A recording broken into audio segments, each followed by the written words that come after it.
Турция – новая точка на карте мировой медицины. Ее расположение идеально. Она находится на стыке 3 континентов – Азии, Африки и Европы.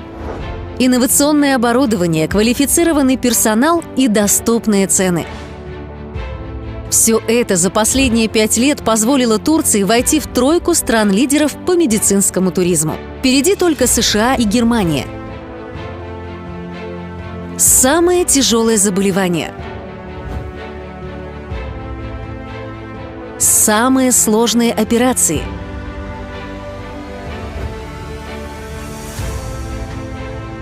И своевременные вмешательства. Восстановление.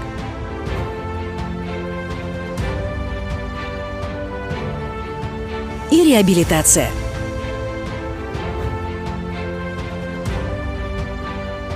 Продолжение рода.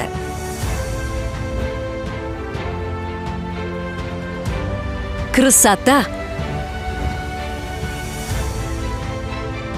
и молодость. Весь спектр медицинских услуг вы получите в Турции. Доверьте нам самое ценное – ваше здоровье.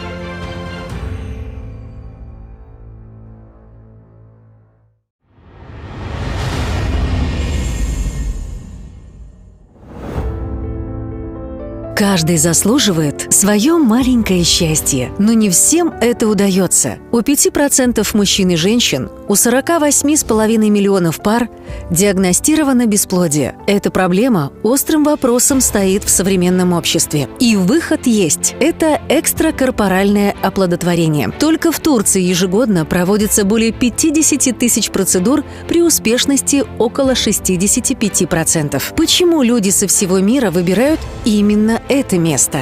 Благодаря своим инновациям Турция предлагает новые методики вспомогательной репродуктивной технологии, которые помогают повысить шансы на удачное оплодотворение. Даже у женщин со сниженным овариальным резервом. Индивидуальный подход и подбор протокола для каждой пары с использованием прогрессивных методов ЭКО. В случае истощения овариального резерва или наличия мужского фактора бесплодия также существует возможность донорства. В программе донорства участвуют только сертифицированные доноры, проверенные на наличие инфекций, генетических и психологических заболеваний. В случае необходимости проводится предимплантационная генетическая диагностика, позволяющая исключить генетические нарушения эмбрионов и достигнуть главной цели – рождения здорового малыша в семье. Ведь каждый заслуживает свое маленькое счастье. И никаких «но».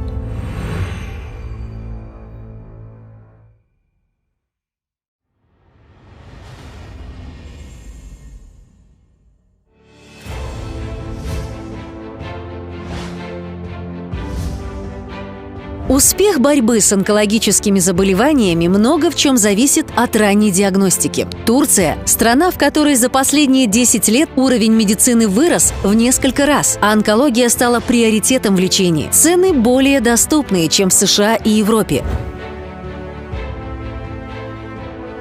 Турецкие нейрохирурги входят в первую 5 команд в мире по использованию технологии гамма-ножа. Она позволяет убивать опухолевые клетки без оперативного вмешательства путем высокоточного радиационного облучения, существенно сокращает период реабилитации и предотвращает осложнения.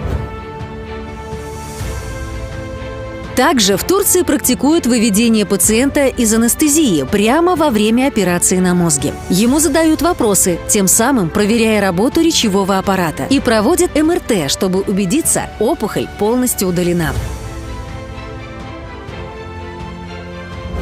Для опухолей простаты и женских внутренних половых органов радиоактивные лучи доставляются по специальным пластиковым трубкам непосредственно в опухоль. Эта технология позволяет сократить количество сеансов облучения и предотвращает образование ожогов.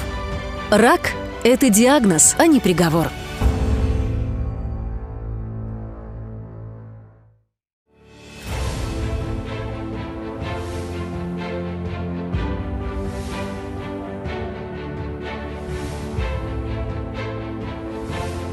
Травмы опорно-двигательного аппарата, головного и спинного мозга, параличи и детский церебральный паралич. Вот неполный список диагнозов, когда реабилитация так же важна и необходима, как и основное лечение.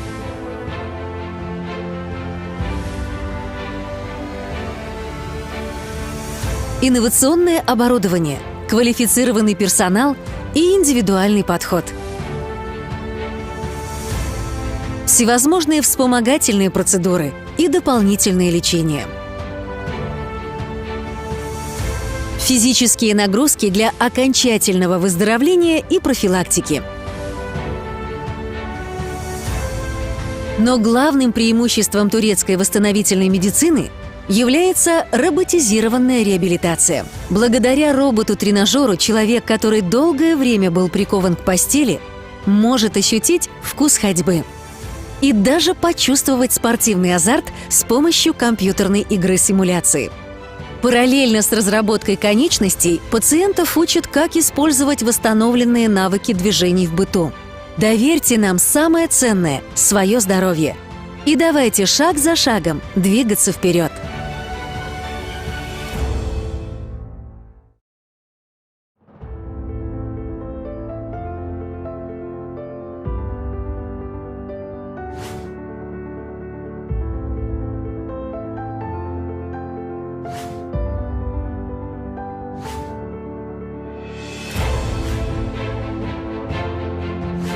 Уровень трансплантологии в Турции один из самых высоких в мире. Ежегодно здесь проводят более 5000 операций с пересадки органов. Это больше, чем в любой стране Евросоюза. Среди лидеров – трансплантация печени, почек и костного мозга.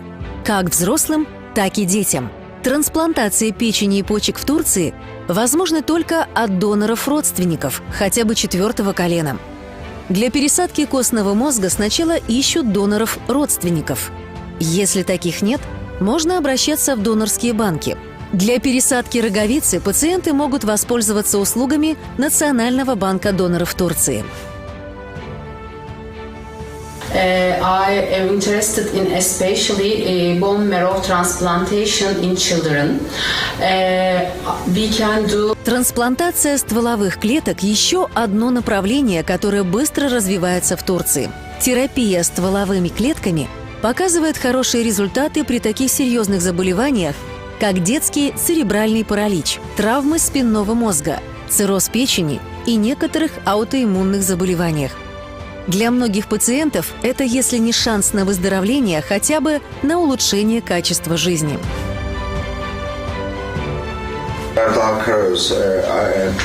I have been working on stem cell for the last 20 years, just stem cells.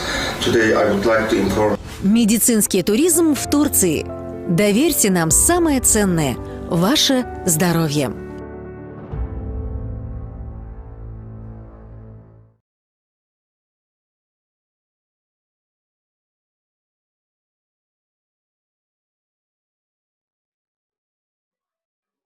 Well, ladies and gentlemen, I'm again very sorry about our late start because there were some technical problem.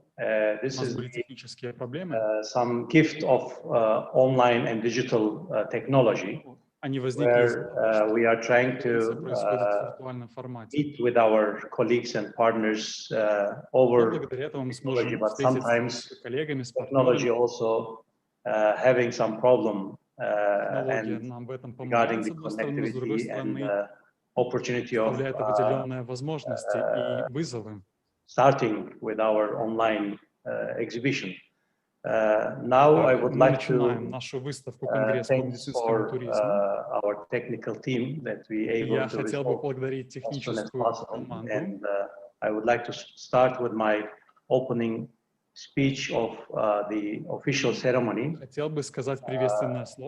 Dear Excellency, the Ambassador of Turkey for Russian Federation, and also the Chief Consular, Trade Consular at Moscow, representing of Ministry of Trade, also the Ministry of Trade, Ankara, headquarters, the head of Medical Tourism Departments, and the и executive главу president of Департамента Turkish медицинского Healthcare Travel туризма. Council, going to be with us within the official ceremony. Докладчики скоро присоединятся к нашей First of all, конференции. dear partners, dear colleagues, I'm very much Дорогие delighted партнеры, дорогие коллеги, to be between you today. я очень It's рад very выступать для вас happy day сегодня. for us that after we changed 2 times the date of today's Мы exhibition меняли due to the flight дату and connectivity сегодняшнего конгресса. was restricted by Russian Federation Были определенные COVID сложности, problem, but ограничения thanks с to God that российской the Russian стороны. Federation authorities came to Turkey with our Ministry of Tourism and Слава Богу, government of российские Turkey власти пообщались invitation. с They done the министерствами. inspection in all our holiday and destinations where they found out that safe certified hotels are serving safely and securely all international tourists who are willing to come to Turkey, either for holiday, either for healthcare. And they confirm that Russian flights, the flights between Russia and Turkey, can start from 22nd June. And today we are 23rd June. We start our online exhibition right after 1 day opening the flight between 2 countries. Turkey and Russia has long history relationship economically and politically, and also in tourism sectors, energy sectors, and also in healthcare sectors. We do a lot of cooperation with Russian Federation member countries and the representative of healthcare industry in the term of education and in term of cooperation in the healthcare industry. As Turkish Healthcare Travel Council chairman, we are present in Russian Federation and CIS market in generally more than 15 years. And when we started, Turkey was not known as medical tourism destination for Russian Federation and CIS countries. But thanks to God that we work together with our Ministry of Tourism, with Ministry of Trade, with our ambassadors, with our trade consulars, hard, and we start promoting our services, world high-class services, which is, we arrive in a point that Turkey become one of the leading destinations for medical tourism among top 3 after United States and Germany. Turkey become the 3rd level before pandemic. During the pandemic, since Germany and America was closed, Turkey borders was open for all world citizens in order to receive all kind of patients to be treated in our high technological hospitals, and which we open our gates in June 2020, and we start receiving patients from all over the world.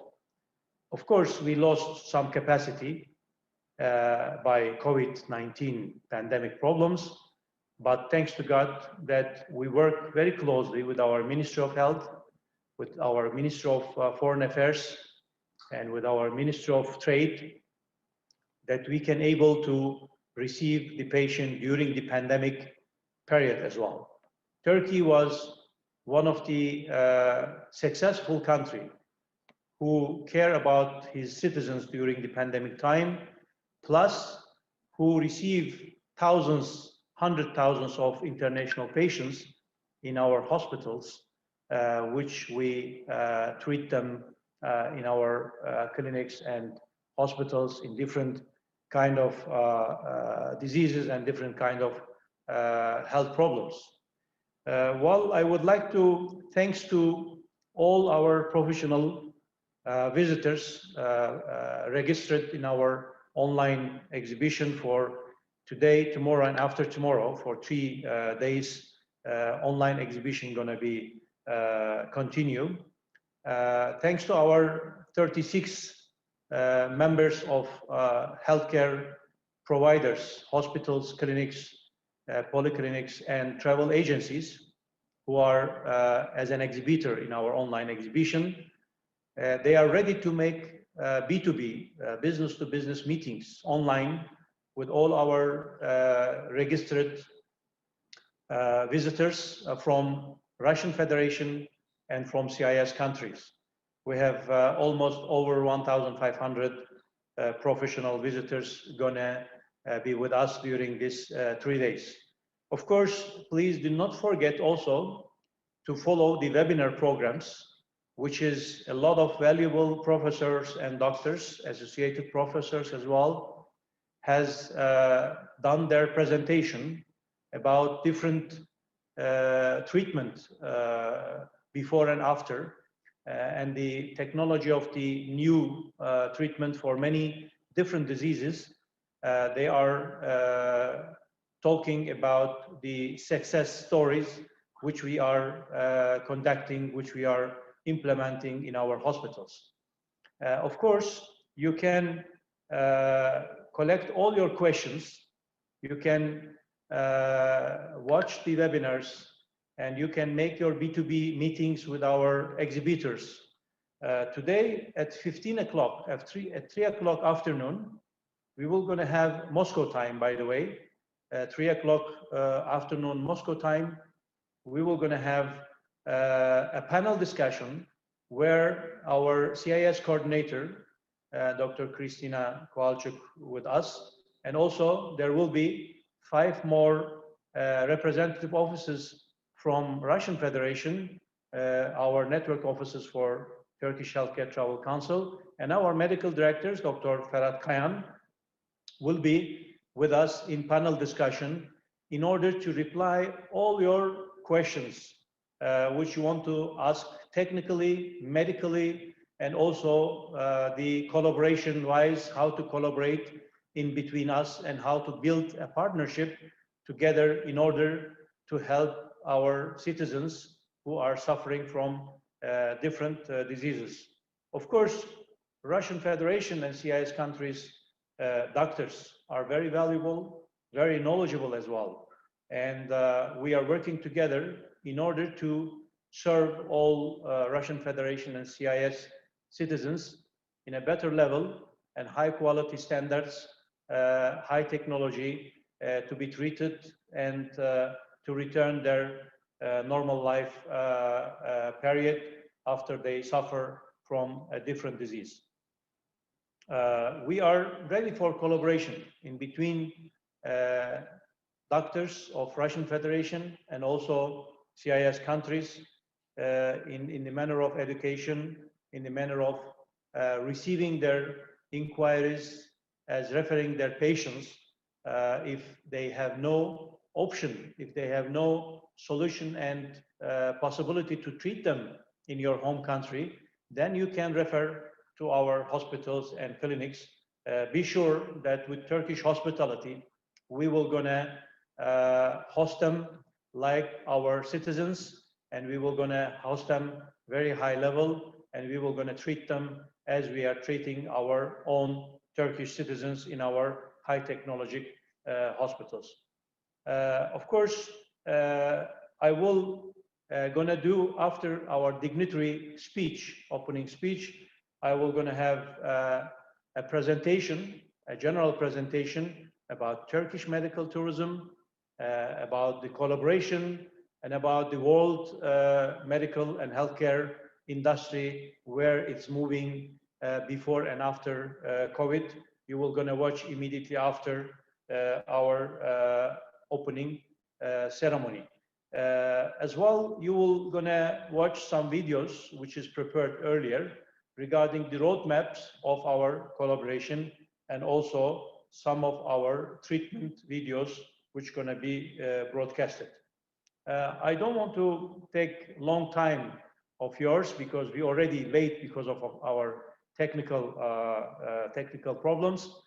Now I would like to hand over the speech to Dr. Köksal Holoğlu, Turkish Healthcare Travel Council executive president for this term, Dr.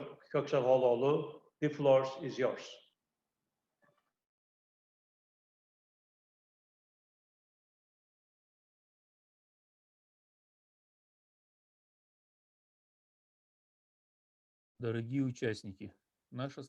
Dear participants, our country is developing cooperation in the field of healthcare with the Russian Federation in the same way as in all other areas. As the Russian Federation trusts Turkish hotels and the quality of service, sending the largest number of tourists every year, it also trusts our healthcare facilities and the quality of medical services.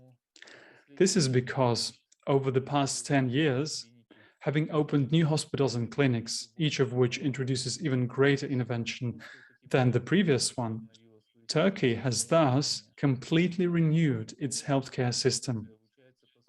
Besides, doctors in Turkey are trained in a special education system.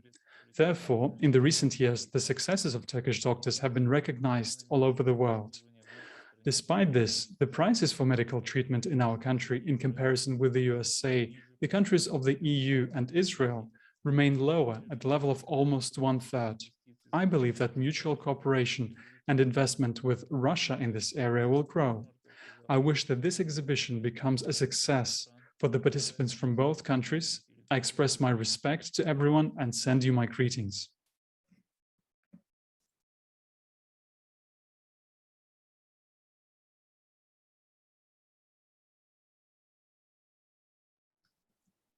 Well, ladies and gentlemen, I would like to thank Dr. Köksal Holoğlu for his short speech and addressing to our audience. He is the executive president in Turkish Healthcare Travel Council and also the owner of Romatem Physiotherapy and Rehabilitation Hospitals Group in Turkey.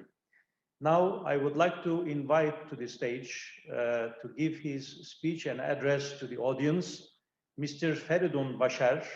He is the Chief Commercial Counselor in Moscow, representing Ministry of Trade. Mr. Feridun, please.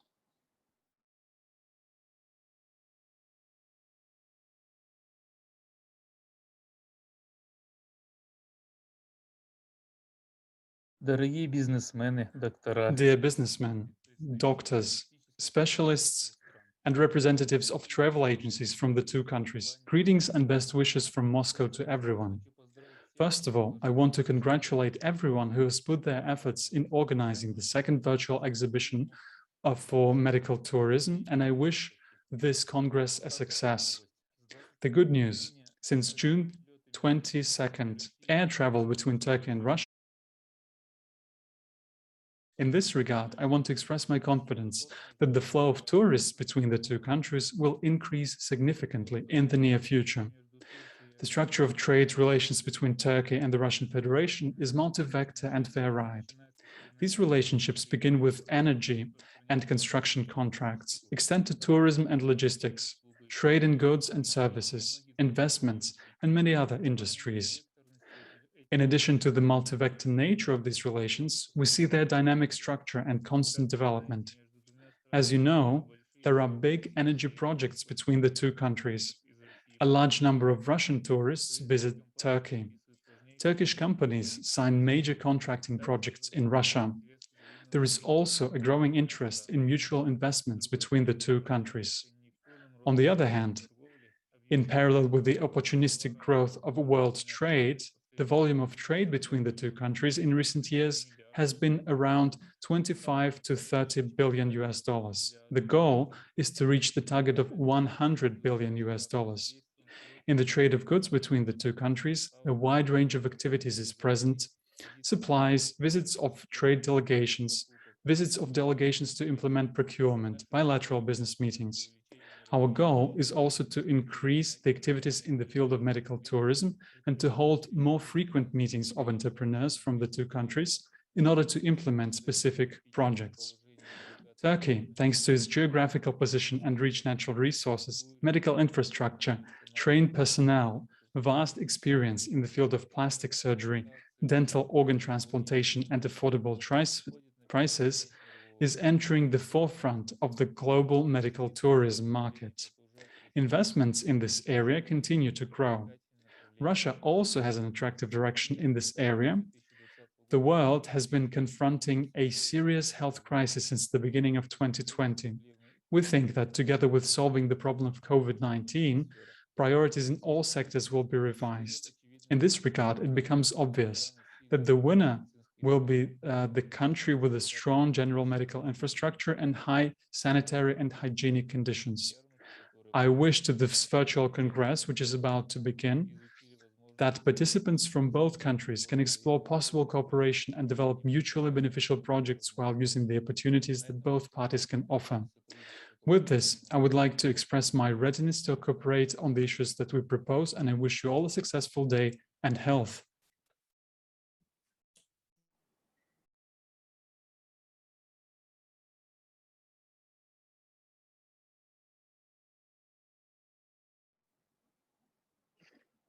Well, ladies and gentlemen, dear colleagues and partners, I would like to thank to Mr. Feridun from Moscow for his participation and for his wonderful words about the collaboration between Russian Federation and Turkey and about medical tourism development. And we would like to thank to them, to their efforts as well.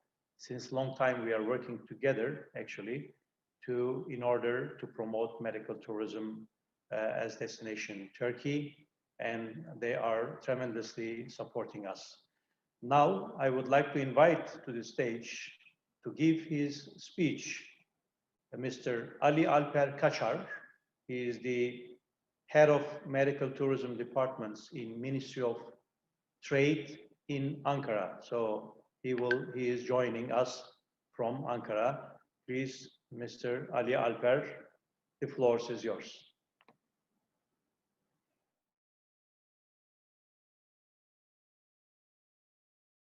Mr. Chairman, Head of Turkish Healthcare Travel Council, distinguished participants, ladies and gentlemen, good morning and greetings from Turkey. My name is Alper Kaçar and I am the Head of Department in charge of Health Tourism at the Ministry of Trade here in Ankara. Indeed, we are witnessing a very important event today. We are organizing the second virtual health tourism fair of Turkey. Taking this opportunity, I would like to thank Mr. Emin Çakmak for his kind invitation and for his leadership in organizing such an important event. Health tourism is a very important sector to Turkey. As you all know, Turkey is one of the important destinations in health tourism for its service quality and price. Moreover, as we have been witnessing during the COVID-19 pandemic, Turkey has shown the entire world how strong its medical infrastructure is, as well as its service quality. For this reason, Ministry of Trade has been giving support to health tourism sector in Turkey for the last decade. We see health tourism as one of the important service export item. Our Ministry of Trade also attaches very importance to health tourism. And our healthcare organizations, health tourism agencies, and partner organizations and associations like Turkish Healthcare Travel Council benefit from this support.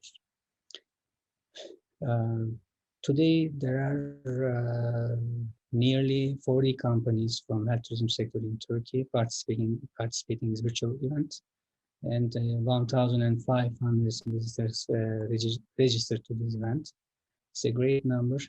I believe that we will achieve great connections and collaborations during this virtual trade fair, health tourism fair. Before concluding my words, I would like to extend our thanks to Turkish Healthcare Travel Council for their efforts in organizing this event. Finally, I would like to wish all the best and success and fruitful outcomes to all participants at the business meetings during the fair. Thank you.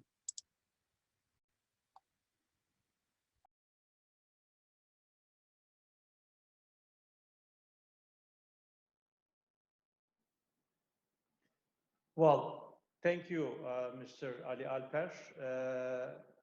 Actually, some of our colleagues who are connected to Zoom, they can't hear the voice, but in the general platform and the YouTube, his voice was open and it was working correctly. There is no problem. So he already has been addressed his message directly through the YouTube and through the platform online as live streaming without any problem. I would like to thanks to Ali Alper Kaçar as well from Ministry of Trade, because we are working with Ministry of Trade since 2012 in order to promote medical tourism and Turkish healthcare industry in many countries. Especially last 15 years, we are in the CIS market, but since 2012, we start receiving a tremendous of incentives, supports by Ministry of Trade, and we are working closely with his department and also with our commercial consular based in capital cities of CIS countries, also based in Moscow, as Mr. Feridun Basher. We were working and we are still working closely in order to introduce two parties each other, that they can build close and strong collaboration in the manner of healthcare, treatment, education, and in all aspect of healthcare industry, actually. Now, of course, I would like to introduce our VIP honorable guest and speaker, who I work with His Excellency, the Ambassador of Russian Federation, Mehmet Samsar. I have worked with him in Kiev when he was an ambassador in Kiev. Later, he come back to Foreign Ministry and he was general manager responsible for embassies and consulate. We work also together in order to introduce health visa for our healthcare traveler from Iraq and Libya, S1 visa, which has been introduced during our ambassador, His Excellency Mehmet Samsar. He have contributed a lot to develop medical tourism and the health visa in the Foreign Ministry affairs. And I would like to special thanks to his efforts. Also, today he is representing Turkey and Turkish Republic as an ambassador in Russian Federation, and thanks to his attendees and given a speech to the audience, and I would like to welcome him to address to the audience.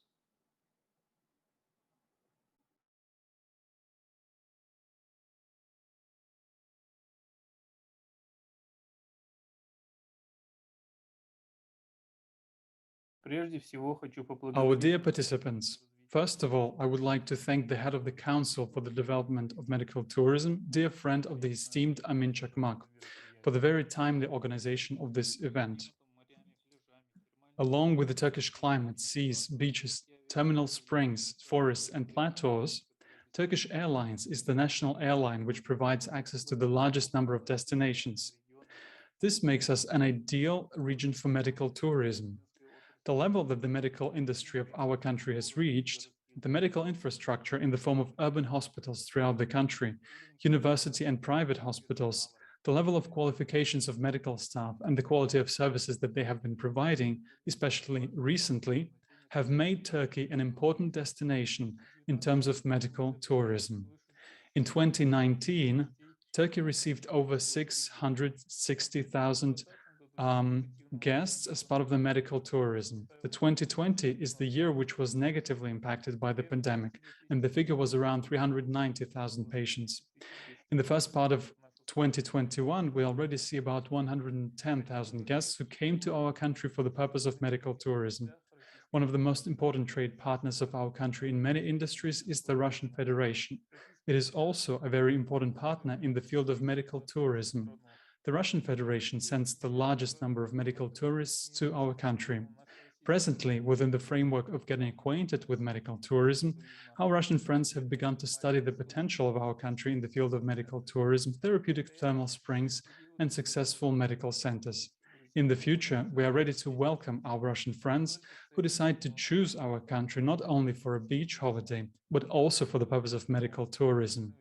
I'm fully convinced that the joint efforts of you, Turkish and Russian businessmen, all medical personnel, and among them especially the doctors, the medical congress that has started today, will make a huge contribution to this. And finally, if there are people wondering, why is Turkey in the medical tourism? My answer will be brief. Of course, Turkey is in it because of the world-class quality, professional doctors, individual service for each patient, attractive prices, short waiting times. It also has thermal springs and rich cultural heritage. Once again, I would like to thank the organizers of the Congress and you, dear participants. We are waiting for you in Turkey. Best regards.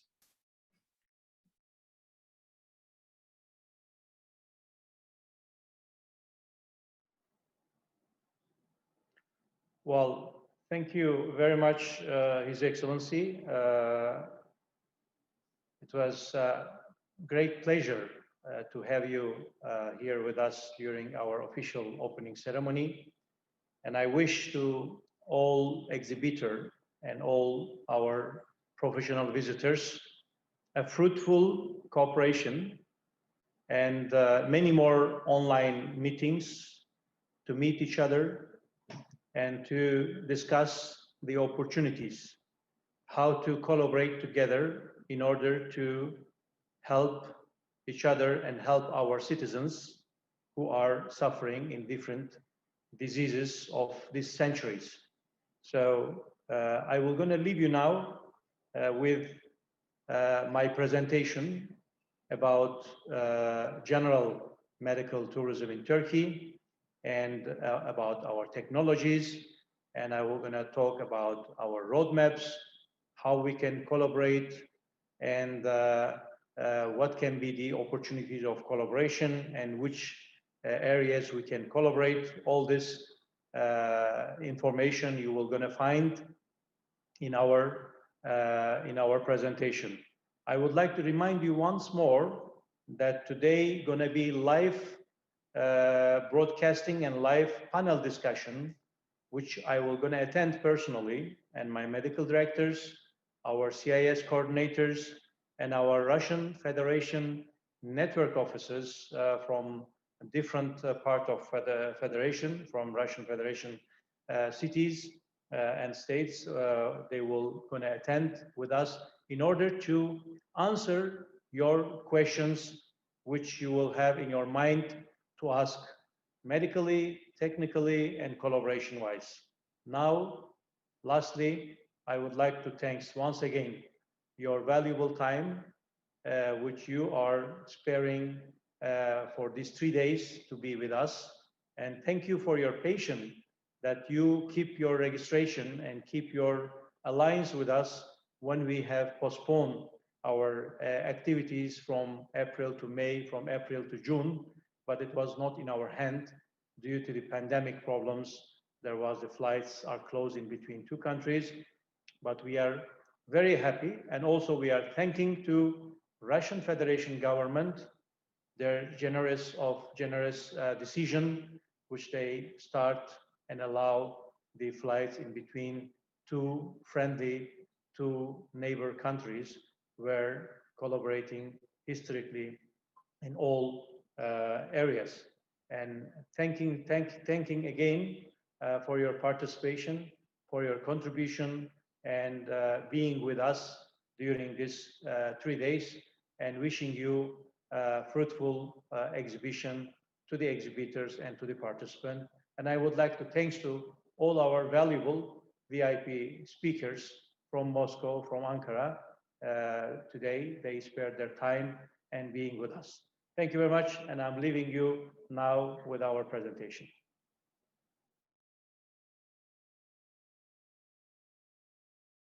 What is medical tourism?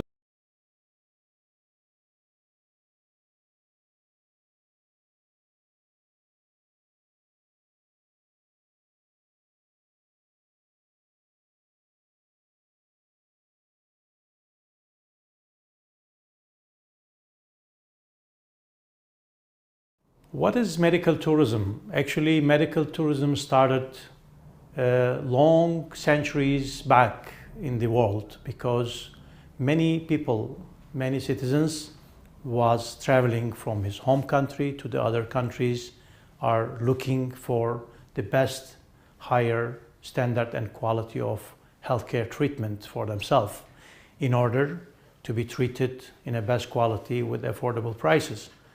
There is so many advanced countries like Turkey are receiving from many other countries where their citizens are looking for treatment in different segmentation of healthcare to be affordable, high quality, high standard, and to be used high technology in order that they can return to their home country with their healthy situation. So for medical tourism, we name it who are looking from their home country to travel abroad, to travel to another country, to get the treatment and to be treated high quality, high standards, and affordable prices.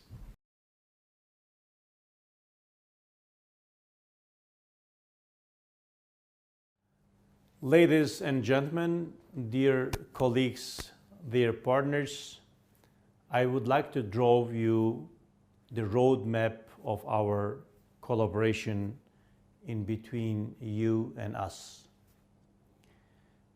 As a step one, you have several choice of cooperation. Turkish Healthcare Travel Council has a local representative offices in your region, which they do speak your native language, and they are ready to serve 7 to 24. That in order to help you, to assist you, and to communicate and to facilitate between you and our clinics and hospitals and local partners.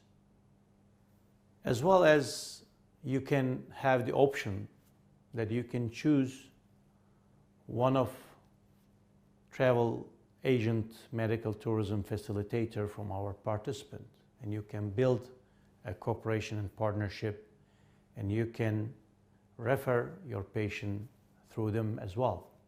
And also as third options, you can choose and work directly with the clinic's international patient departments. That is totally up to you to choose one of this way of cooperation in order to refer your patient to Turkey and to follow up with your partner or with your with our offices locally based, and they are ready to collaborate. As a step one, you need to choose your partner with whom and which way that you would like to refer your patient. As soon as you share all the medical reports, MRI and all other medical information of your patient, your chosen partner will send to related hospitals all this information and will collect treatment plan and approximate cost and price for your patient who are going to be treated in Turkey. And they will come back to you with treatment plan and with cost. And after, you will negotiate with your patient, and if they agree to travel to Turkey, then your partner can arrange the appointment in a related hospital, which you agreed, that you can send your patient to start their treatment. Also, there is an option before they travel. If there is no clear medical reports and medical information about your patient, possibly we can arrange, or your partner, chosen partner, can arrange an online consultation between related doctors and your patient, that in order they can understand what exactly and which kind of treatment need to apply for your patient. This option always available in our member of hospitals and participant in our exhibition. Of course, after referring the patient, your local partner or your chosen partner, either Turkish Healthcare Travel Council representative offices, either travel agencies, medical tourism agents, or the hospitals, will arrange your patient arrival transfers, accommodations, booking nearby hospital, and will follow up during the treatment, and they will help and assist your patient in order to feel comfortable during the treatment period. Also, as Turkish Healthcare Travel Council, we have appointed medical directors working closely with our representative offices, and they are following all our referred patients through the THTC, Turkish Healthcare Travel Council offices. They are following locally in the same city the treatment process, and they be always in touch with the patient and the companions and with family to give them more comfort and more way of feeling at home, and to be followed up by our medical directors to make their life easier and treatment easier. Well, within this cooperation, after the treatment completed, of course, according to your partner agreement, either with our offices, representative offices, or with your new partner travel agent or the clinics, you may have kind of an agreement of follow-up fee for your referred patient. That in order the post-operation that you can able to follow up and keep contact with your patient, and also to be sure that your referred patient happy and return back home with treated and come back to their health. All your partner, including our offices, travel agencies, medical tourism agents, and the clinics, of course, they are ready to award your work with success of treatment and also with follow-up fee, that in order to cover your valuable time which you spare during this period. So we are always welcoming all our partners to collaborate with us in this roadmap. And also, as I mentioned, that possibly you can collaborate with other options of medical tourism agent or directly with the hospital and clinics. This is totally up to your choice, whether you will cooperate in your country with our offices, or internationally you can collaborate with our medical tourism agent and the clinics.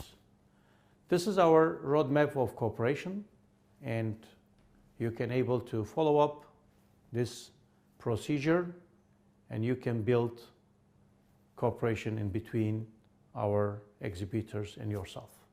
Thank you very much once again joining our event.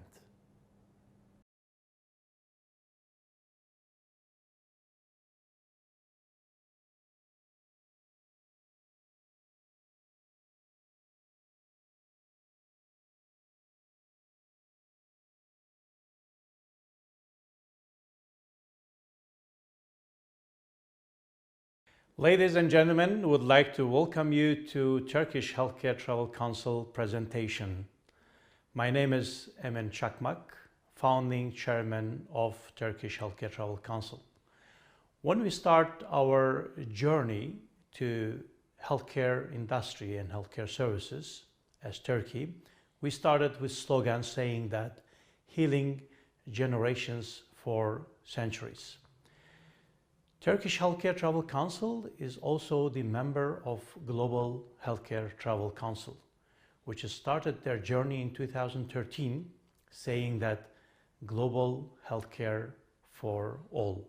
I'm the founding chairman also, and the first term of the president of Global Healthcare Travel Council between 2013 and 2015.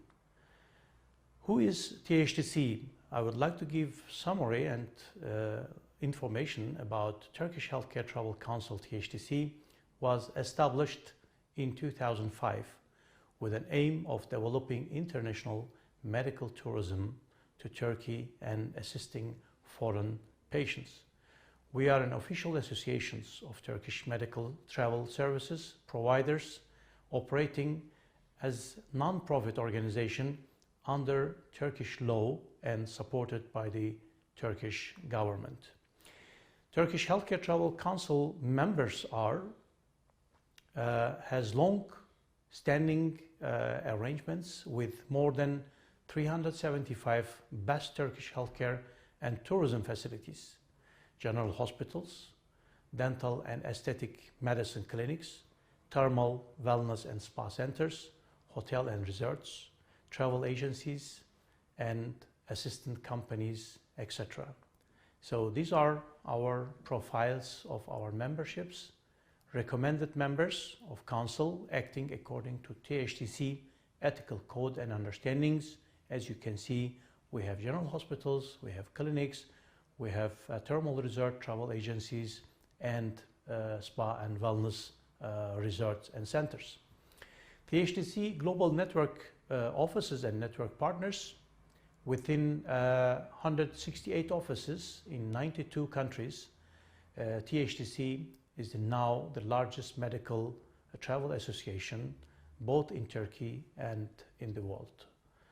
The main objective of opening THTC offices in foreign market is to give a direct access to the advanced yet affordable Turkish healthcare to those patients whose conditions cannot be treated in their home countries.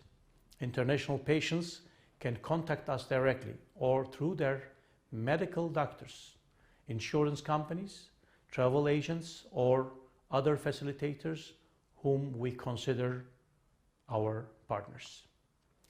Establishing partner relations in between our association and our partners.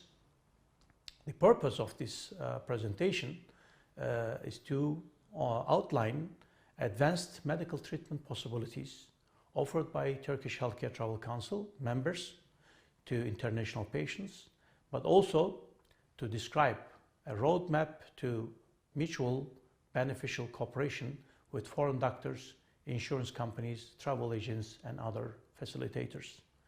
As a responsible organization interested in developing long-lasting partner relationship, THTC offer fair incentive to each partner category, including medical doctors who send their patient to Turkey to get a treatment which cannot be provided adequately in their home country. Why Turkey? Turkey has made advanced medical services accessible and affordable for patients from all over the world.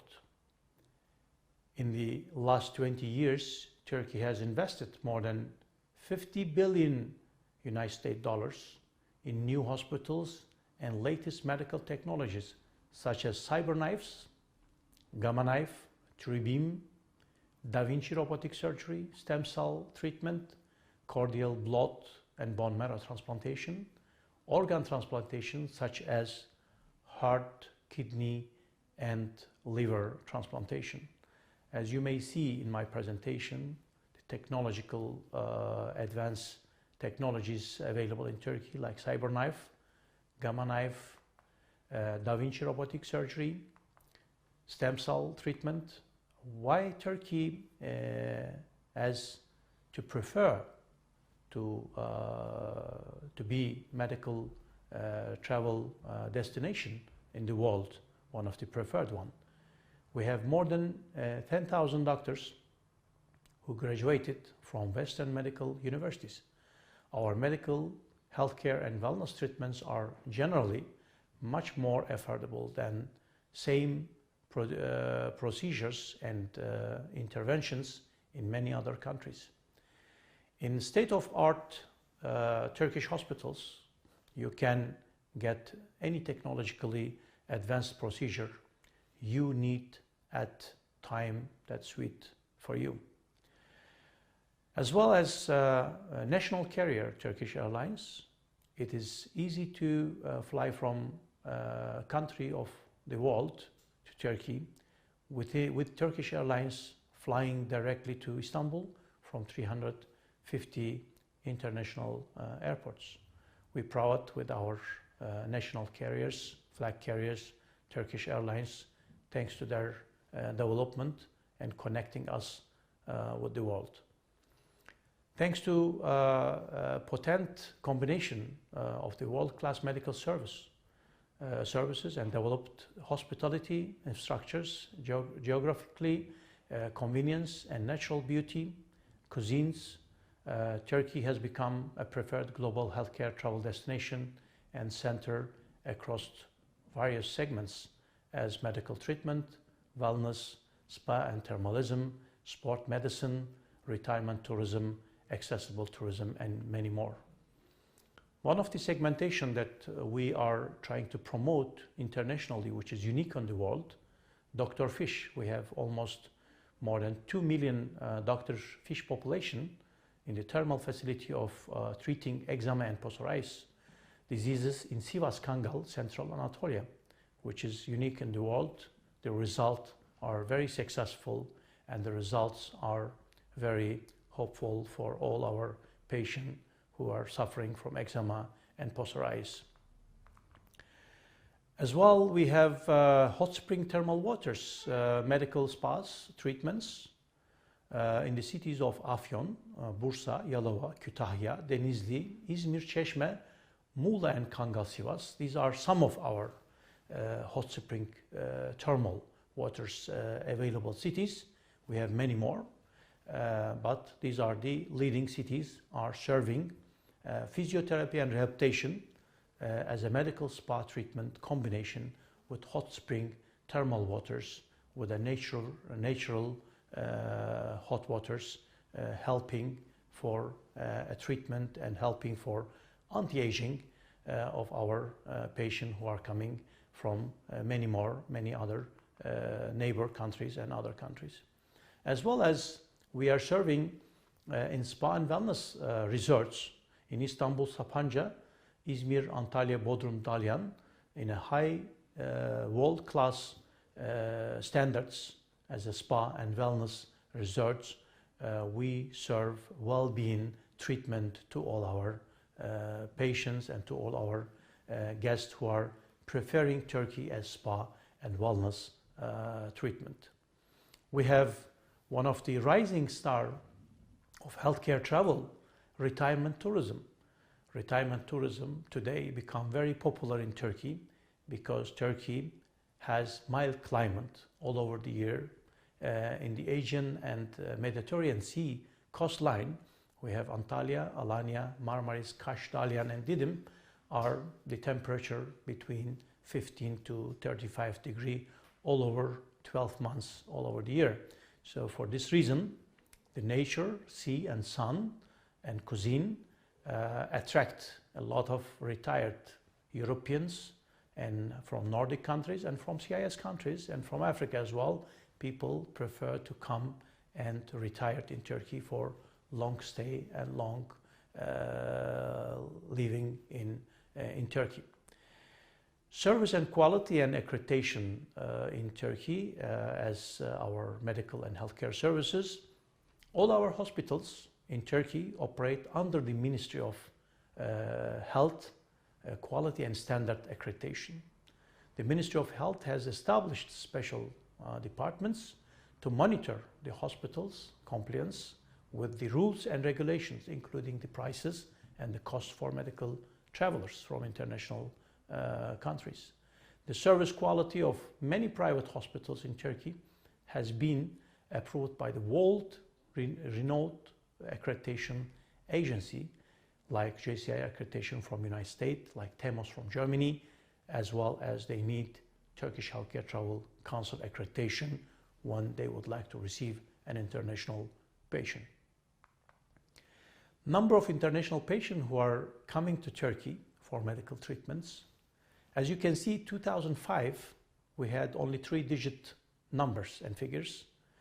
But nowadays, in 2019, we have closed with a number of 1,087,000 patients with 10.2 billion United States dollars from 165 countries. We have accept the international patients. We have an aim and target to have in 2023 the anniversary of our 100 years of establishing of our Republic of Turkey, 2 million international patients and targeting of income of $20 billion and contribute to Turkish economy. Turkey experienced during COVID-19 as step one. During the first 3 months of COVID-19 quarantine period, we had, of course, stopped accepting international patients as all other countries to Turkish hospitals. Turkish government, because converted all private and government hospitals to a pandemic hospitals to treat the pandemic diseases.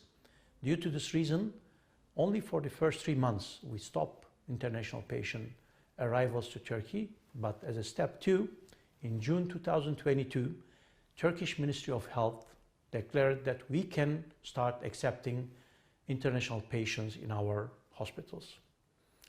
With a special approval, we started accepting international patients from all over the countries for all kind of treatments. In August 2020, we opened our borders to all countries for their citizens to come to benefit from Turkish technology and healthcare services and from our available capacities for all kind of treatments. As a step 3, when international patients come to Turkey, we apply to them the PCR test at hospitals where they are going to be treated, and after the negative result of their test, we start applying other procedures like doctor consultation, MRI, and etc. For their companions also, if they would like to stay with the patients and accompany their relatives in the hospitals, we apply for them as well PCR tests. If the result is negative, then they can accompany their patients. As a step 4, after the COVID-19, the Turkish Ministry of Tourism has launched Safe Tourism Certification program to ensure that all hotels, restaurants, transport services operate according to the pandemic public health rules and regulation announced by the Turkish Ministry of Health. Turkey result in the year of 2020, after the COVID-19 pandemic has started, Turkey has lost 70% international patient arrivals and revenue. In 2020, we succeed to host 498,000 patients within 1 year time, and we generate $4.5 billion turnover, and we contributed to Turkish economy. Turkey has lost also 72% in international tourist arrival, but we were lucky enough to host 12.5 million international tourists in 2020, and we still keep our ranking as a fifth to sixth preferred destination by tourist arrival from worldwide. Turkish healthcare industry has succeeded to survive during the pandemic period, thanks to the governmental policy and support that we can able to receive our patient and start opening our borders. How the healthcare industry is going to be survive globally in the future. The world's countries and the global healthcare industry must be ready for new pandemics. The countries must do fast healthcare reforms, development and investment in healthcare sectors. The countries must invest also in human resources for healthcare sectors. Turkey is lucky that we have had two visionary leaders in the past 100 years of Turkish Republic's history, and we were proud of them. The first visionary leaders, the first president of Turkey, His Excellency Mustafa Kemal Atatürk. Between 1924 and 1938, he made a decision to send young Turkish doctors and physicians abroad for higher specialized education. Thanks to him that today we have many of these doctors still remain and teaching our new doctors in our universities. Also, he said, and trust me to Turkish doctors, and he has been treated with his latest health problems by Turkish doctors. The modern visionary leader, current president of Turkey, His Excellency Recep Tayyip Erdogan. Over the past 18 years, he is leading the country and governing the country, and he has done a great reform and revolution in the healthcare and education system and started building new public-private partnership city hospitals and encourage the private sector to invest in the healthcare industry. And also, thanks to Minister of Foreign Affairs, Republic of Turkey, His Excellency Mevlüt Çavuşoğlu, he have started and instructed to start again to deliver S1 healthcare visa, online visa to healthcare travelers to Turkey, thanks to his vision. We have also strong governmental support, as we have mentioned in our earlier presentation. We have strong incentives and promotion of healthcare services by Ministry of Trade, thanks to His Excellency Mehmet Muş, that he is continue supporting our activities, our promotion, our marketing policy and strategy in worldwide. The Ministry of Trade has introduced also new incentives for medical tourism, promotions and digital marketing. Stakeholders can participate in sectoral virtual exhibitions, as we are doing now, and NGOs can organize special Turkish medical tourism virtual exhibition in order to Turkish medical healthcare service supplier to participate and to meet with their partners in B2Bs, and our doctors, star doctors, can able to showcase with our webinars how we are treating most difficult problems, diseases in oncology, in cardiology, in transplantology, and all other treatment and healthcare services. Medical tourism insurance, we have just newly introduced medical tourism complication insurance for all our international medical travelers. If any complication or COVID-19 occurs after surgery or treatments in one of our accredited and certified by the Ministry of Health hospitals or clinic, then insurance will cover 100% treatment of the complication for international patient. This is just newly introduced and very successfully are operating and are running. Hospital bed capacity of Turkey today, after all investments been done, there are 2,000 private hospitals and clinics with a bed capacity of approximately 250,000. Private hospitals own 37.7%, and university hospitals owned 14.2%, and state and public city hospitals owned 48.1% for this capacity. As I mentioned earlier slides, that we have built in 45 days COVID-19 pandemic hospitals in Istanbul with 2,000 bed capacity, one of them in European side, the other one in the Asian side, and we built it just at the airports that we can able to receive the patient, emergency patient, by helicopters or by jet ambulances in order they can reach to the pandemic hospital without any other transfer or transportation required. Share of ICU beds capacity per 100,000 citizens in Turkey, we have 40 beds for 100,000 citizens. With this number, we are number one in the world. You can see the diagram and the numbers and figures in my slides that Turkey having 40 ICU beds for 100,000 citizens, and America has 34, Germany has 29, Italy has 12, France has 11, South Korea has 10, Spain has 9.7, Japan has 7.3. So Turkey is the most luckiest country during the pandemic time that we have 40 beds for 100,000 citizens share it. The potential of the new city hospitals and campus built on PPP model, public-private partnership models, these visions belonging to His Excellency Mr. President Erdogan, because he started with this vision, with these investments 18 years ago, saying that we need to serve our citizens with first-class quality, plus we need to help our neighbors who suffer from healthcare infrastructures.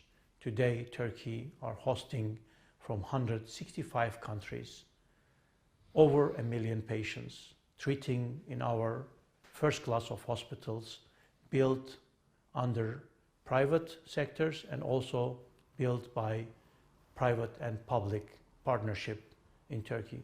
This is a three-dimensional drawings which you can see before implementing this project. It was just a drawing, but you can see the next slide.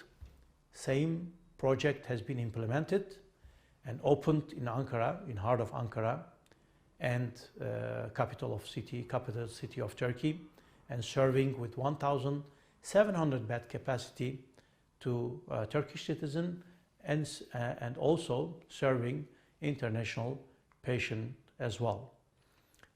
Second PPP hospital, which is opened after Ankara, and the biggest one actually, Istanbul Çamsakura Hospital, PPP city hospitals with 2,700 beds capacity, with seismic construction building of 1 million square meters, which is the biggest and largest seismic building in the world with this square meters. As you can see, the global potential of healthcare travel from 8 segmentation that we have been declared by the Global Healthcare Travel Council. 2019, we closed down before pandemic, 100 million travelers worldwide, generated $890 billion in revenue. But in 2022, the world faced a 95% drop in medical tourism. In 2021, we estimate that the global healthcare travel sectors can reach 20% of 2019 revenue, with 20 million travelers generating $200 billion turnover globally for global healthcare travel.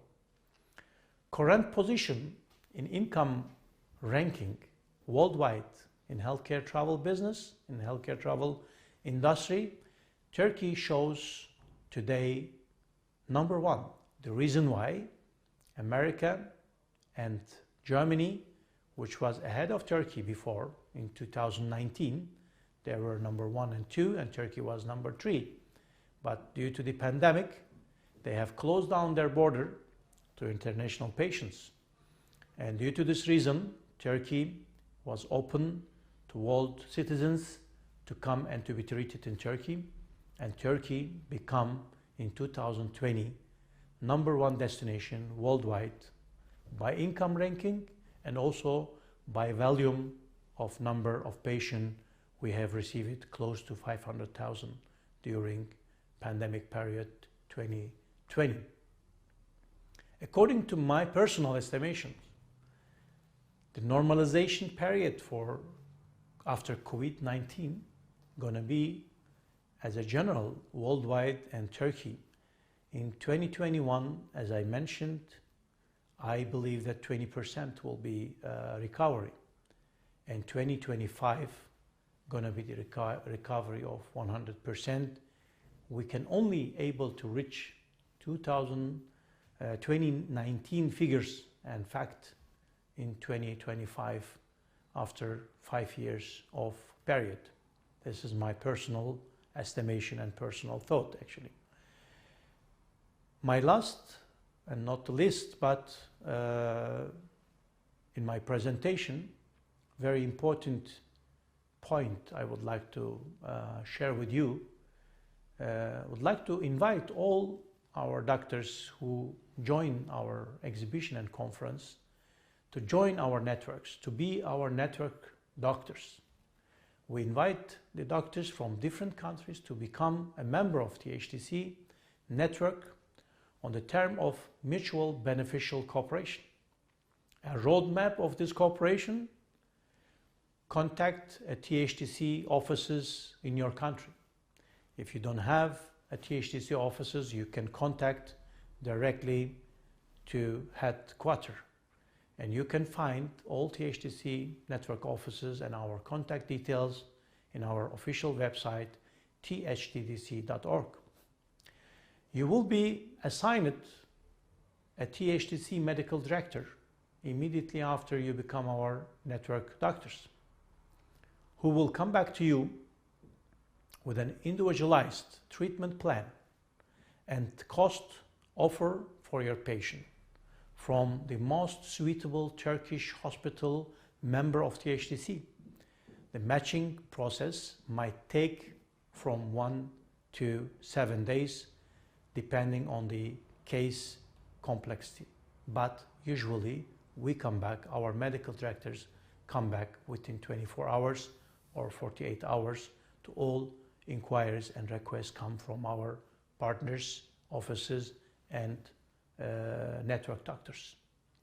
After the patients is fine with our offer, they accept to travel to Turkey, THTC offices and THTC representative helps them arrange a medical trip to Turkey and hand guides them throughout the treatment process in Turkey, with their accommodation, with their transportation, with their translation, with all their personal needs during their period of stay in Turkey and during their treatment period.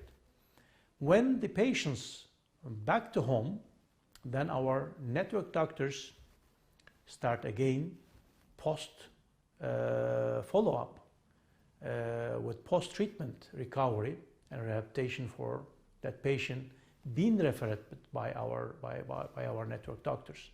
So our network doctors, after he refer his patient, he will also follow up, open return the patient to home country during the post-recovery and treatments, and also THTC offices and THTC headquarters will pay to our network doctors as a follow-up fee for their observes your patient during the post-treatments.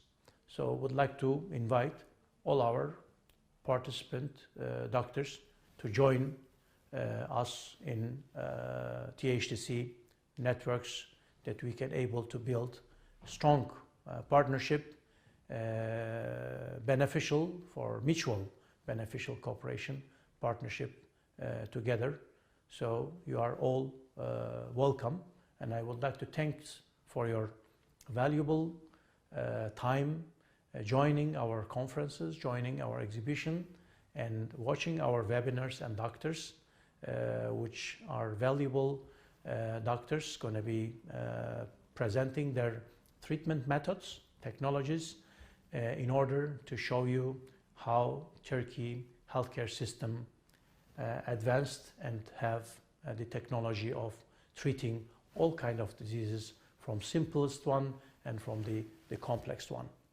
Thank you very much once again for joining our conference and exhibition, and I am very much delighted to be and to addressing you with my speech and with my presentation. Thank you very much, and if you have any question, further questions, please do not hesitate to contact me directly with my personal email, which is on the slide. Thank you very much, and wish you good conference and good day.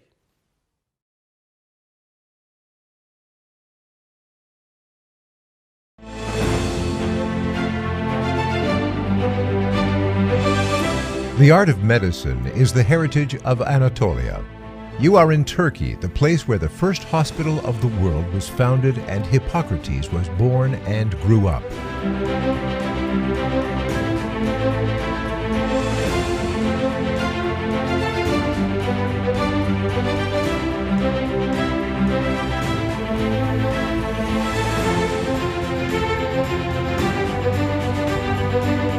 In these lands, we treated the diseases with water, precious plants, and music. Our thousands of years of medical tradition reached a new level today with the advanced technology. But hospitality of Turkey and its air, useful for both soul and body, is still the same.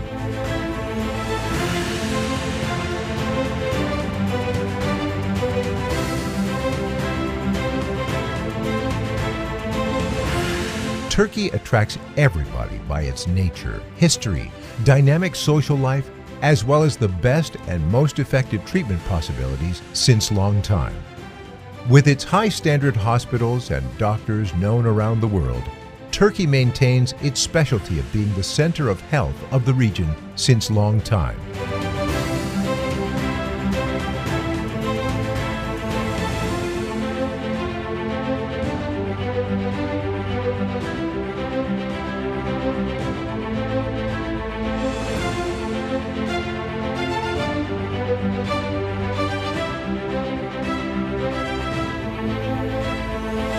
Because Turkey is at the intersection points of its continents.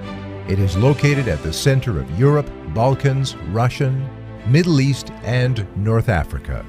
Approximately 1 billion people can arrive at Turkey only with a few hours' flight.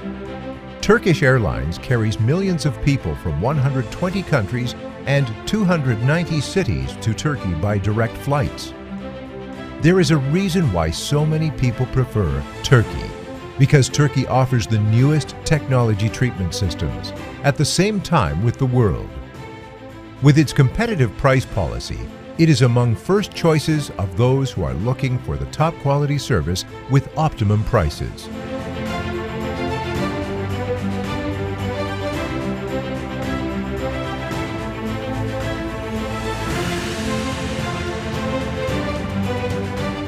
Turkey provides comfort with its high standard hospitals during healing process, with its hospitals having Center of Excellence Awards and Joint Commission accreditation certificates.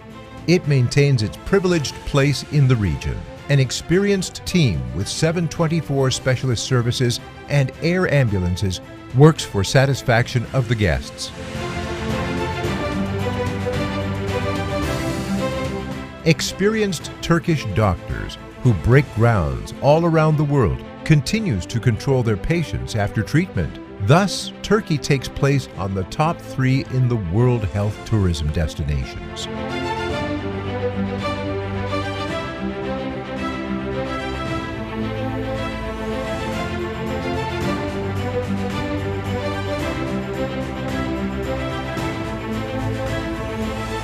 Turkey accommodates patients from 144 countries every year in the risky treatments and operations required high technology. It uses robotic surgery.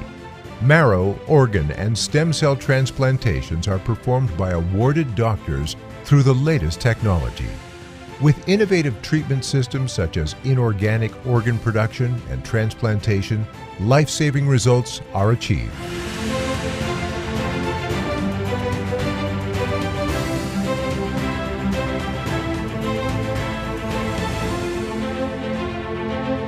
There is a progressive vision behind this success. Mustafa Kemal Atatürk, the founder of modern Republic of Turkey, started this vision by saying, "Entrust me to Turkish doctors." Today, Recep Tayyip Erdogan, President of the Republic, is still treated by Turkish doctors. Since the early years of the Republic, young doctors have completed their postgraduate education abroad.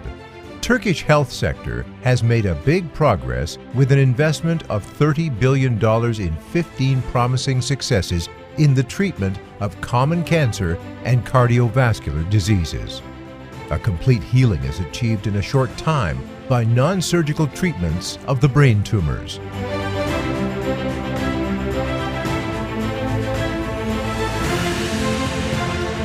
Children needing treatment in different branches such as blood diseases, marrow transplantation, heart surgery, brain tumors, etc. are also achieving health again in Turkey, because the best treatment methods are applied with a smiling and kindly approach. Services allowing the children to have a pleasant time facilitate treatment processes. Children, our most precious existences, are deserving of this special attention.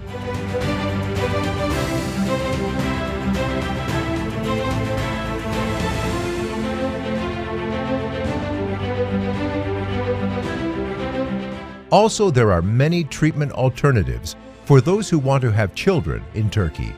Couples are enjoying having children and growing their family with infertility treatment, advanced genetics applications, and in vitro fertilization methods.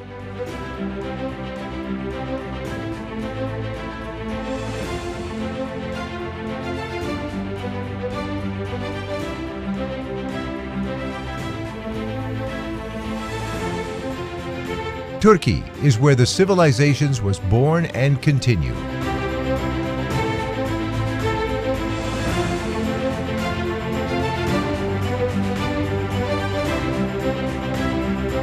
With its active city life, untouched nature, and majestic history, Turkey transforms your treatment process into a comfortable and pleasant holiday.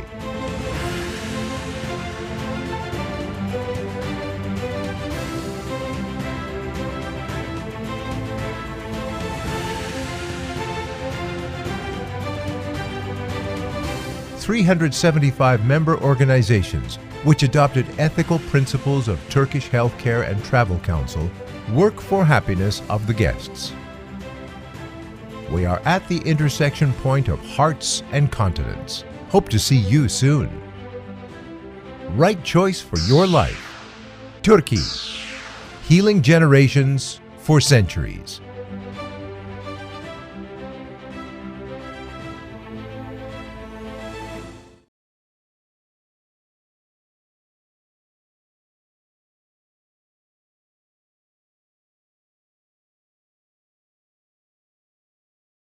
Gentlemen, thank you very much for your patience being with us and watching and following our online exhibition and conference.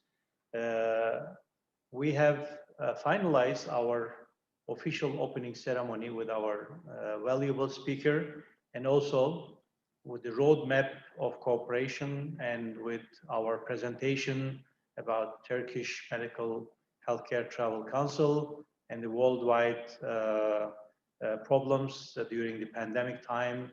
What is the steps of the government has to take in and has to take for the future programs after the pandemic. We have discussed all about this. Time to start our webinars. Our valuable doctors professors, associated professors, has been shared with us and with you. When I share with you their knowledge and know-how about their direction of different diseases, treatment, different health care treatments. So we will start today and tomorrow and after tomorrow. Within the 3 days, we have webinar programs where we have valuable presenter and valuable speakers to share their knowledge, to share their experience on healthcare and all treatment side. We will start soon with Clinica Dental World, our first presenter with unique dental experience. Dr. Ömer Polat will be with you. Then after this presentation, we'll continue the other presentations, other doctors and professors. Please follow up within the program, webinars programs, and try to watch and collect whatever question you would like to ask. Then at 3 o'clock Moscow time, will be panel discussion online where you can attend and also ask your question online, and you can get all the answer from our valuable participant, including myself and my medical director and our regional coordinators and Russian Federation network offices for Turkish Healthcare Travel Council. Wish you once again all the best, a successful B2B meeting. I'm inviting all doctors and all participant travel agent from Russian Federation and from CIS countries, inviting them to participate, to join, to request B2B meetings with our exhibitors, and in order to build close relation together and partnership together in order that you can work closely and help your citizens who are suffering, which cannot find any solution and treatment in your region. Thank you very much, and see you at 3 o'clock Moscow time for our panel discussion.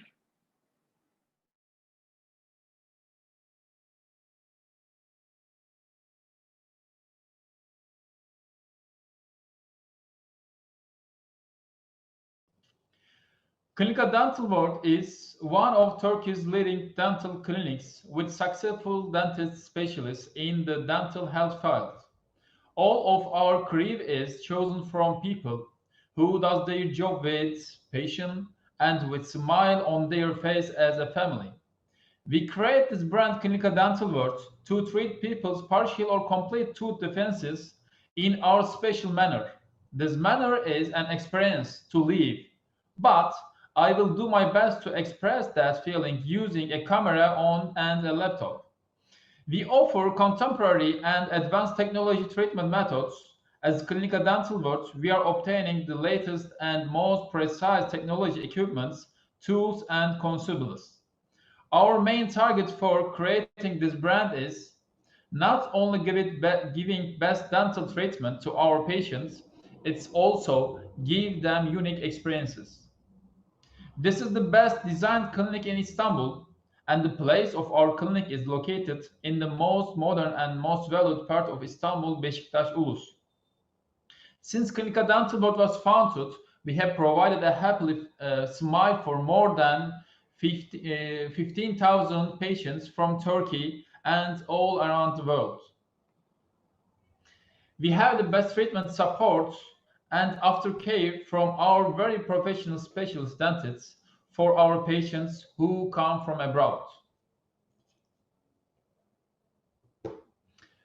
Let me talk about our Clinica Dental World family. As I told you, we are a family, chosen family actually, and all the members of the clinic are working with passion on their area, and they are valued for each one. We create this brand to build trust with our patients. So our team is gathered from the doctors, assistants, and all other crew who love their own profession and leader or well known by the authorities. This is the key of our success. Now, I would like to present you clinical dental work specialist dentists who are experienced, careful, and expert in their fields.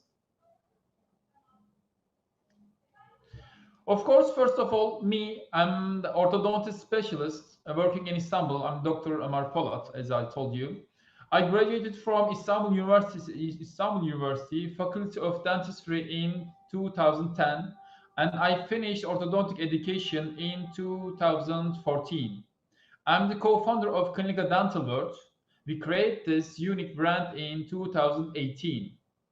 During doctorate education, I made oral and written presentation in many domestic and international congresses and received the title of specialist. I closely follow the developments in my field and the latest technology treatments and apply them to my patients. Sorry, I missed that. Could I continue or wait 10 seconds? Sorry, 2 seconds. Just wait 5 seconds and start again, please. Okay. From the... I think there is a problem. Could you see my picture now? Yep. Okay, I couldn't see that. Okay. Let me do it first. So I think this is... Yes, this is of course first me. I'm Dr. Ömer Polat, orthodontist specialist working in Istanbul. I graduated from Istanbul University Faculty of Dentistry in 2010. I finished orthodontic education in 2014. I'm the co-founder of Clinical Dental World. We created this unique brand in 2018. During doctorate education, I made oral and written presentation in many domestic and international congresses and received the title of specialist. I closely follow the developments in my field and the latest technology treatments and apply them to my patients. I have different certificates in the field of orthodontic treatment. We established Clinical Dental World to provide the best treatment services to patients and gave healthy teeth to thousands of people. And this is Dr. Oğuzhan Sunar. He's also my partner.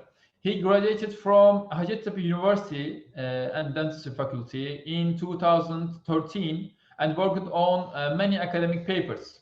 He's periodontology and oral implantology specialist, and he continues to work on simple implant applications and implant applications requiring advanced surgery, also gingival diseases treatment and surgeries, and it's very rare made by doctors is zygomatic implant surgery.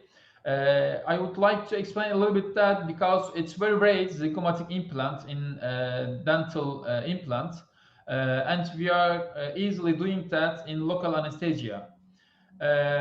During his specialty training, Dr. Oğuzhan Sunar made oral and written presentation also in many national and international congress and received training on surgical methods.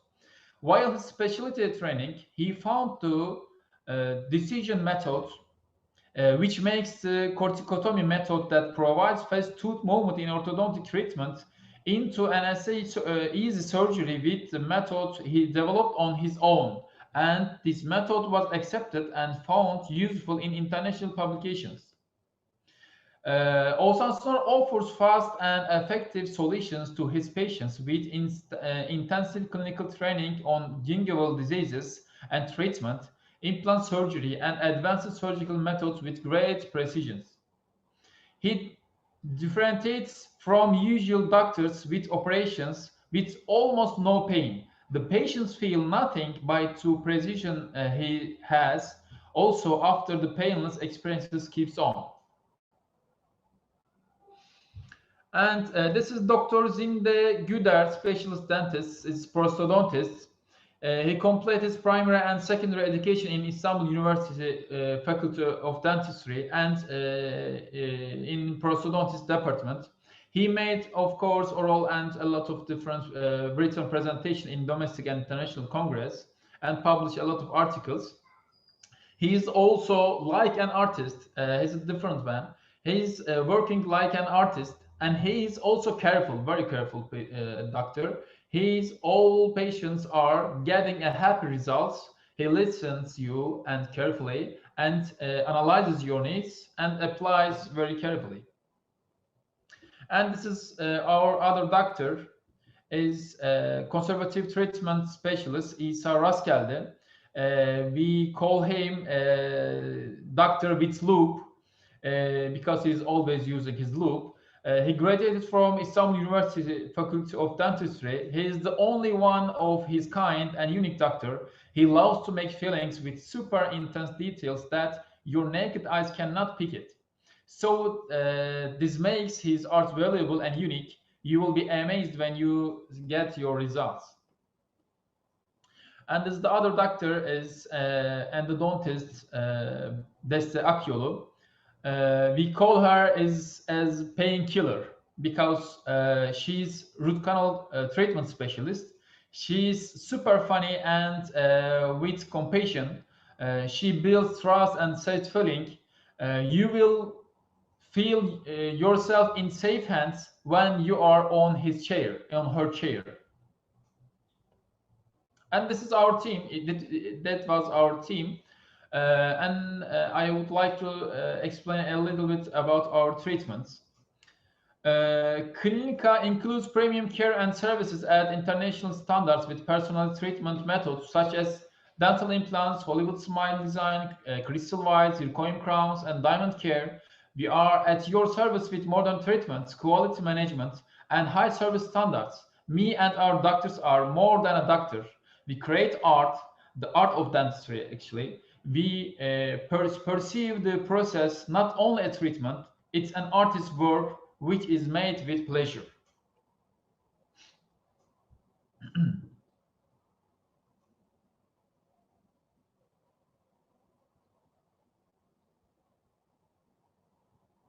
Okay.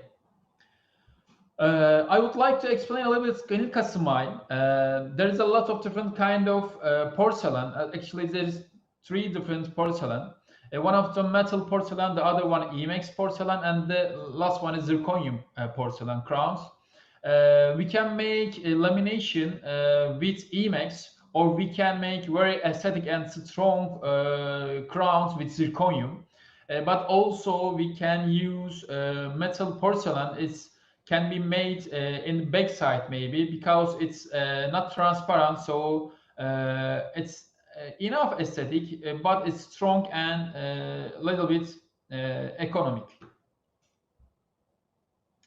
And let me talk about a little bit implants. We are doing 3 different implants, but we can say about implants, basic implants, advanced dental implants, and as I told before, most important and rare surgeries, zygomatic implant surgeries, are in our profession. Zygomatic implants are very rarely applied in world. We are doing the surgery without pain, and no matter the bone structure is. For adults, it's possible in clinical dental world to do implant surgery at all ages of adults.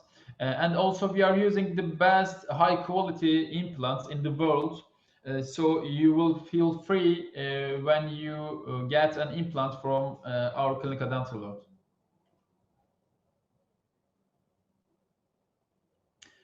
And again, different treatment methods. Actually, it's more than treatment, it's an experiences, is dental spa. It's just for maybe you can use if you're afraid from a dentist. There is very different place. It's a dark place with a blue light, and there is a comfortable chair. When you get there, you will feel the different smell. Okay. When you get there, you will get different nice smells, and we will give you an virtual reality glasses, and you will choose your place maybe in jungle or near the maybe beach, and at the same time you will choose your liquid, and maybe it could be menthol or strawberry or banana. And we are making a dental shower inside of your mouth, and in the same time you are watching in maybe jungle with virtual reality glasses, And this is very unique experiences. And after that, you will be relaxed and fresh, and it's very good experiences for our patients. And of course, we have a lot of different kind of treatment methods: root canal treatment, prosthetics, fillings, aesthetic dentistry, orthodontics. We have all the treatment methods in dentistry. I would like to explain you a little bit about our different services. Our patients enjoy the beach of Istanbul and the tours of any kind, such as cultural environment and nature tours that will be organized specially for them personally. While cruising through the amazing strait that contains the Marmara Sea and the Black Sea, our patients also will get healthy teeth and smile. So we can pick you up from the airport with VIP transportation vehicles, and we put you in a 5-star hotels, and this our goal is not only give you a best treatment, also giving you a best experiences in Istanbul. And this is the last part, of course, about the prices. These are prices. You can check it, you can write it if you want it. Let me tell a little bit about our prices. This is the most high quality treatments made by a specialist dentist. Maybe you could find some cheaper treatments, but please be careful about the quality, because there is a lot of different kind of treatments materials. So if you be careful about that, you will get healthy and quality treatments. And if you want to be a partner of us, we can give you 10% commission fee, but it must be it should be added on this price. And please note that these prices are not cheap, but the quality is high in parallel. So you can get maybe more commission from cheaper treatments, but I think the prices will be same. So you must focus on about the prices and commission rate. So we would like to. It's an honor to get your patients and give the best treatments in here. If you would like to work with us, please feel free to ask any question, and we will be give the best answers we can give you. So we would like to work with you. Thank you to listening my presentation. See you and goodbye.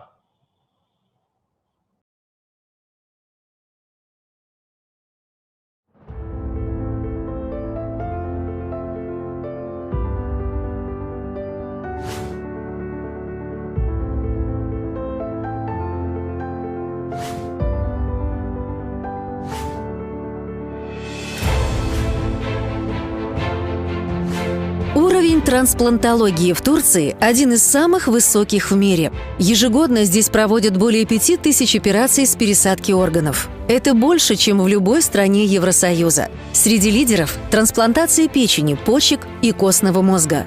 Как взрослым, так и детям. Трансплантация печени и почек в Турции возможна только от доноров-родственников, хотя бы 4-го колена. Для пересадки костного мозга сначала ищут доноров-родственников. Если таких нет, можно обращаться в донорские банки. Для пересадки роговицы пациенты могут воспользоваться услугами Национального банка доноров Турции. I am interested in especially bone marrow transplantation in children. We can do... Трансплантация стволовых клеток – еще одно направление, которое быстро развивается в Турции. Терапия стволовыми клетками показывает хорошие результаты при таких серьезных заболеваниях, как детский церебральный паралич, травмы спинного мозга, цирроз печени и некоторых аутоиммунных заболеваниях. Для многих пациентов это, если не шанс на выздоровление, хотя бы на улучшение качества жизни. I have been working on stem cell for the last 20 years, just stem cells. Today I would like to inform... Медицинский туризм в Турции. Доверьте нам самое ценное – ваше здоровье.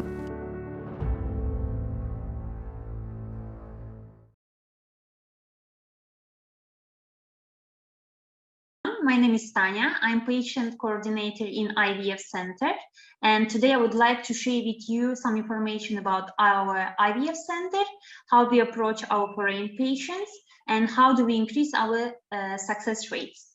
Let's start.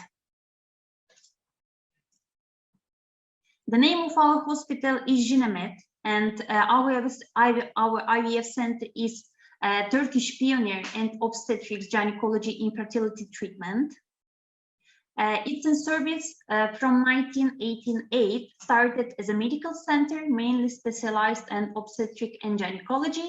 And with the honor, we must say that it's a reputable infertility center in Turkey.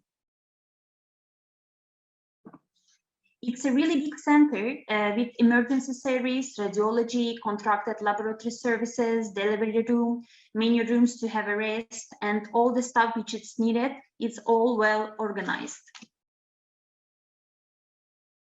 We also have centers, our branch in Serbia, Basra, Koza, Baku, and Istanbul. Our second branch in Istanbul is located in the Asian side with the name as Med-American Clinic, and on the European side, American Hospital. We have really big multilingual team with 200 employees, with 100 physicians and 10 embryologists. Our Dr. Teksen Çamlıbel, it's a chairman and founder of Jinemet Hospital. He started the first private IVF clinic in Turkey at International Hospital in 1990, as he was also the chief and obstetric and gynecology department. And we came to the topic, how do we approach our infertile couples and how do we improve success rates? IVF treatment takes in total 20 days. We start on cycle day 2, so our couples need to be in Istanbul 1 or 2 days before the cycle. Total treatment takes 20 days. And on the second day of the cycle, we start the treatment with initial tests. Initial tests for the couple, for men and women. For the women, there are hormonal tests at TSH, FSH, LH, MH, estradiol, prolactin, and full gynecology scan, and sperm tests for the men. According to the tests which will be done, the doctor will decide the dosage of medications which will be used by the woman every day with specific dosage, and will be follow up with the doctor every 3-4 days.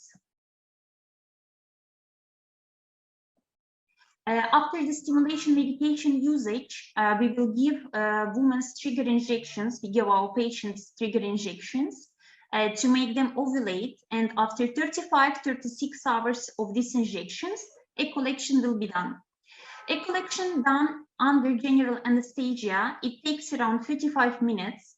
And on the same day, husband should be present with the patient in the hospital to give the sperm, the sample, and after that, ICSI will be performed. ICSI, it's a technique sperms are directly injected into the egg cells by the special microscopic machine under the guidance of the embryologist, and fertilization happens. The next day after ICSI was done, we will tell our patient about fertilization of the embryo, and we will let them know every day how the embryo is developing. After embryo development, we do embryo transfer. Embryo transfer we prefer to do on day 3 or day 5. The best is day 5 because the embryo reach blastocyst stage. Embryo transfer is a fast procedure, and it takes around 1 hour. After this, the patient will have a rest and will go home. After 10 or 12 days after the embryo transfer was done, the patient will do the pregnancy test. Pregnancy test they can do in their own country because they do not need to stay here 10 more days. and there is no any risk to fly after embryo transfer. In case the IVF didn't work this time, the patients may come next time just for frozen embryo transfer, and it will take in total just 3 days. Another topic, how do we improve success rate for our patients? We have some procedures, some treatment for the patient who had multiple failures, and one of them is ovarian rejuvenation, PRP-rich plasma platelets. This procedure is done under anesthesia, and we advise to do for the woman who had multiple failures, who has low AMH and high FSH. This procedure is done in 1 day under anesthesia. The blood is taken from the woman, from the patient. It's worked in centrifuge and then injected back to woman's ovaries. This procedure helps to improve quality of the eggs, quantity of the eggs, sometimes is increased AMH level and reaction to stimulation medication. Another treatment is endometrium scratching and uterus PRP. This procedure is done to improve the receptivity of the embryo, of the uterus for the embryo, and increase chances of the embryo to implant to the uterus. Sometimes we give to our patient pre-treatment with supplements. There are some vitamins like folic acid, Impril, DHEA, but this medication, this vitamin should be prescribed just after consultation with our doctor and our team. Genetic testing is also a very nice way to test the embryo and to try to skip for one miscarriage, because genetic testing check the chromosomal diseases of the embryo before it will be implanted. Another new technique, it's in vitro activation. It's very new technique done by our Professor Teksen Çamlıbel. It's done under anesthesia laparoscopically.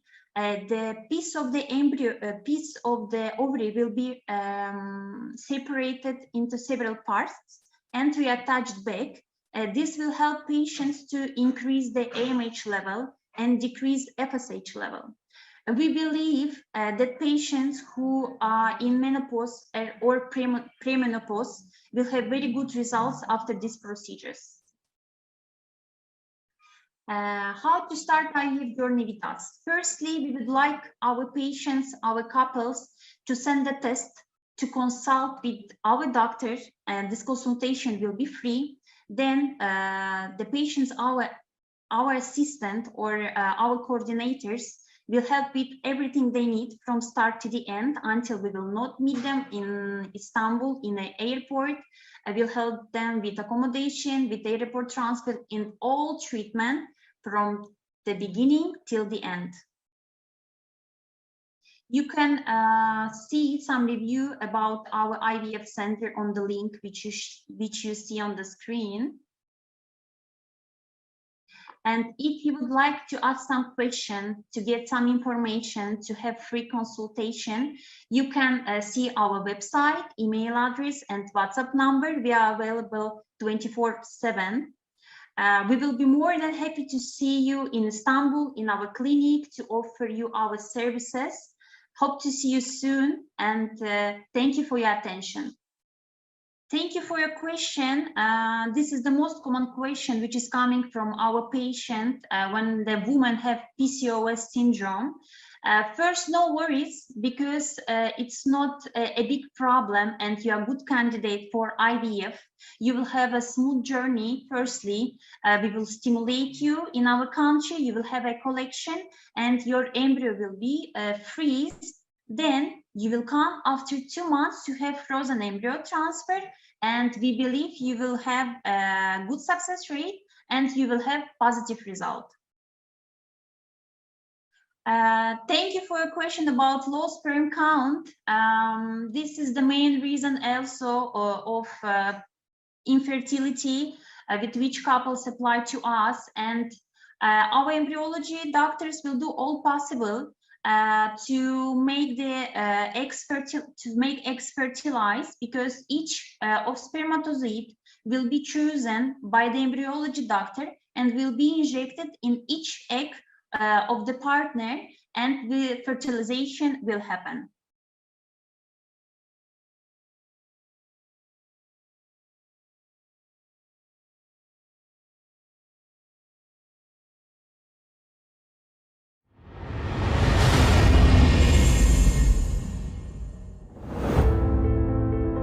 Каждый заслуживает свое маленькое счастье, но не всем это удается. У 5% мужчин и женщин, у 48,5 миллионов пар диагностировано бесплодие. Эта проблема острым вопросом стоит в современном обществе. И выход есть. Это экстракорпоральное оплодотворение. Только в Турции ежегодно проводится более 50 тысяч процедур при успешности около 65%. Почему люди со всего мира выбирают именно это место? Благодаря своим инновациям Турция предлагает новые методики вспомогательной репродуктивной технологии, которые помогают повысить шансы на удачное оплодотворение. Даже у женщин со сниженным овариальным резервом. Индивидуальный подход и подбор протокола для каждой пары с использованием прогрессивных методов ЭКО. В случае истощения овариального резерва или наличия мужского фактора бесплодия также существует возможность донорства. В программе донорства участвуют только сертифицированные доноры, проверенные на наличие инфекций, генетических и психологических заболеваний. В случае необходимости проводится предимплантационная генетическая диагностика, позволяющая исключить генетические нарушения эмбрионов и достигнуть главной цели – рождения здорового малыша в семье. Ведь каждый заслуживает свое маленькое счастье. И никаких «но».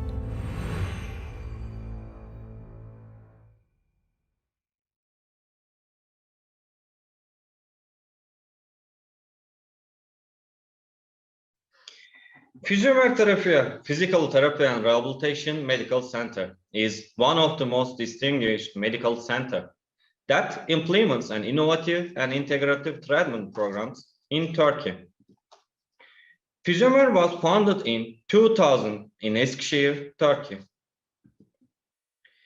Physiotherapy, Physical Therapy and Rehabilitation Medical Center was founded by specialist Dr. Türkan Tünerir. She has 35 years of professional experience as a senior specialist physiotherapy and rehabilitation. During the 21 years, she applies her own innovative and integrative rehabilitation programs to the patient with cerebral palsy, stroke, spinal injuries, muscular disorders, and orthopedic disorders in Physiomer Medical Center. Our mission: high quality rehabilitation for life quality of all people. Our team: 6 physical therapy and rehabilitation specialist doctors, 1 neurology specialist doctor, 1 internal medicine specialist doctor, 1 radiologist doctor, 1 dermatologist, 1 dentist, 25 physiotherapists, which one is the experienced, 25 physiotherapy nurses, 4 medical masseurs. Medical units: 6 polyclinics of the physical therapy and rehabilitation, 2 adult neurological rehabilitation units, 1 pediatric rehabilitation unit, 1 orthopedic rehabilitation unit, hydrotherapy, aquatic rehabilitation pools, virtual rehabilitation, robotic spinal decompression unit, lymphedema rehabilitation unit. Also, our medical units: physical therapy and rehabilitation, neurology, internal medicine, cosmetic dermatology clinic, dental clinic, TheraSuite, robotic laser unit, radiology, cryotherapy, occupational therapy units, manual therapy and dry needling units, acupuncture therapy unit, ozone therapy, 8 physical therapy boxes. Our treatment modalities: pediatric rehabilitation, adult neurologic rehabilitation, orthopedic rehabilitation, hydrotherapy, aquatic physiotherapy, virtual reality rehabilitation, occupational therapy, TheraSuite speech therapy, hippotherapy simulator, manual therapy, hand rehabilitation, shockwave therapy, kinesiotherapy, plasma-rich platelet (PRP) therapy, high-intensity robotic laser, magnetotherapy, dry needling, scoliosis rehabilitation, acupuncture therapy, spinal decompression therapy with robotic antalgic tract, cryotherapy, ozone therapies, myorozone, minerozone, ozone sauna, cardiac rehabilitation, pulmonary rehabilitation, cosmetic, dermatological, clinic applications, massage therapy. Pediatric therapy. Our experienced doctor and physiotherapy good at pediatric rehabilitation, cerebral palsy, myopathy, that's for example. Also neurologic rehabilitation, also experienced physiotherapists working on it, stroke and hemiplegia. Our nowadays innovative treatment is VR. Virtual reality rehabilitation is usable, stroke and etc. Spinal decompression therapy, robotic antalgic tract, certificated by FDA. Our success rate is 95%. For herniated disc patients, cervical hernia, lumbar hernia. Sports rehabilitation, orthopedic rehabilitations. We are good at orthopedic rehabilitation and sports rehabilitation, meniscal injuries, traumatic after accidents, sport injuries, ACL. Hydrotherapy, aquatic physiotherapy is effective therapy on adult pediatric rehabilitation, neurologic disorders, scoliosis, kyphosis, cerebral palsy, stroke, hemiplegia, paraplegia, tetraplegia, and also spinal cord injuries.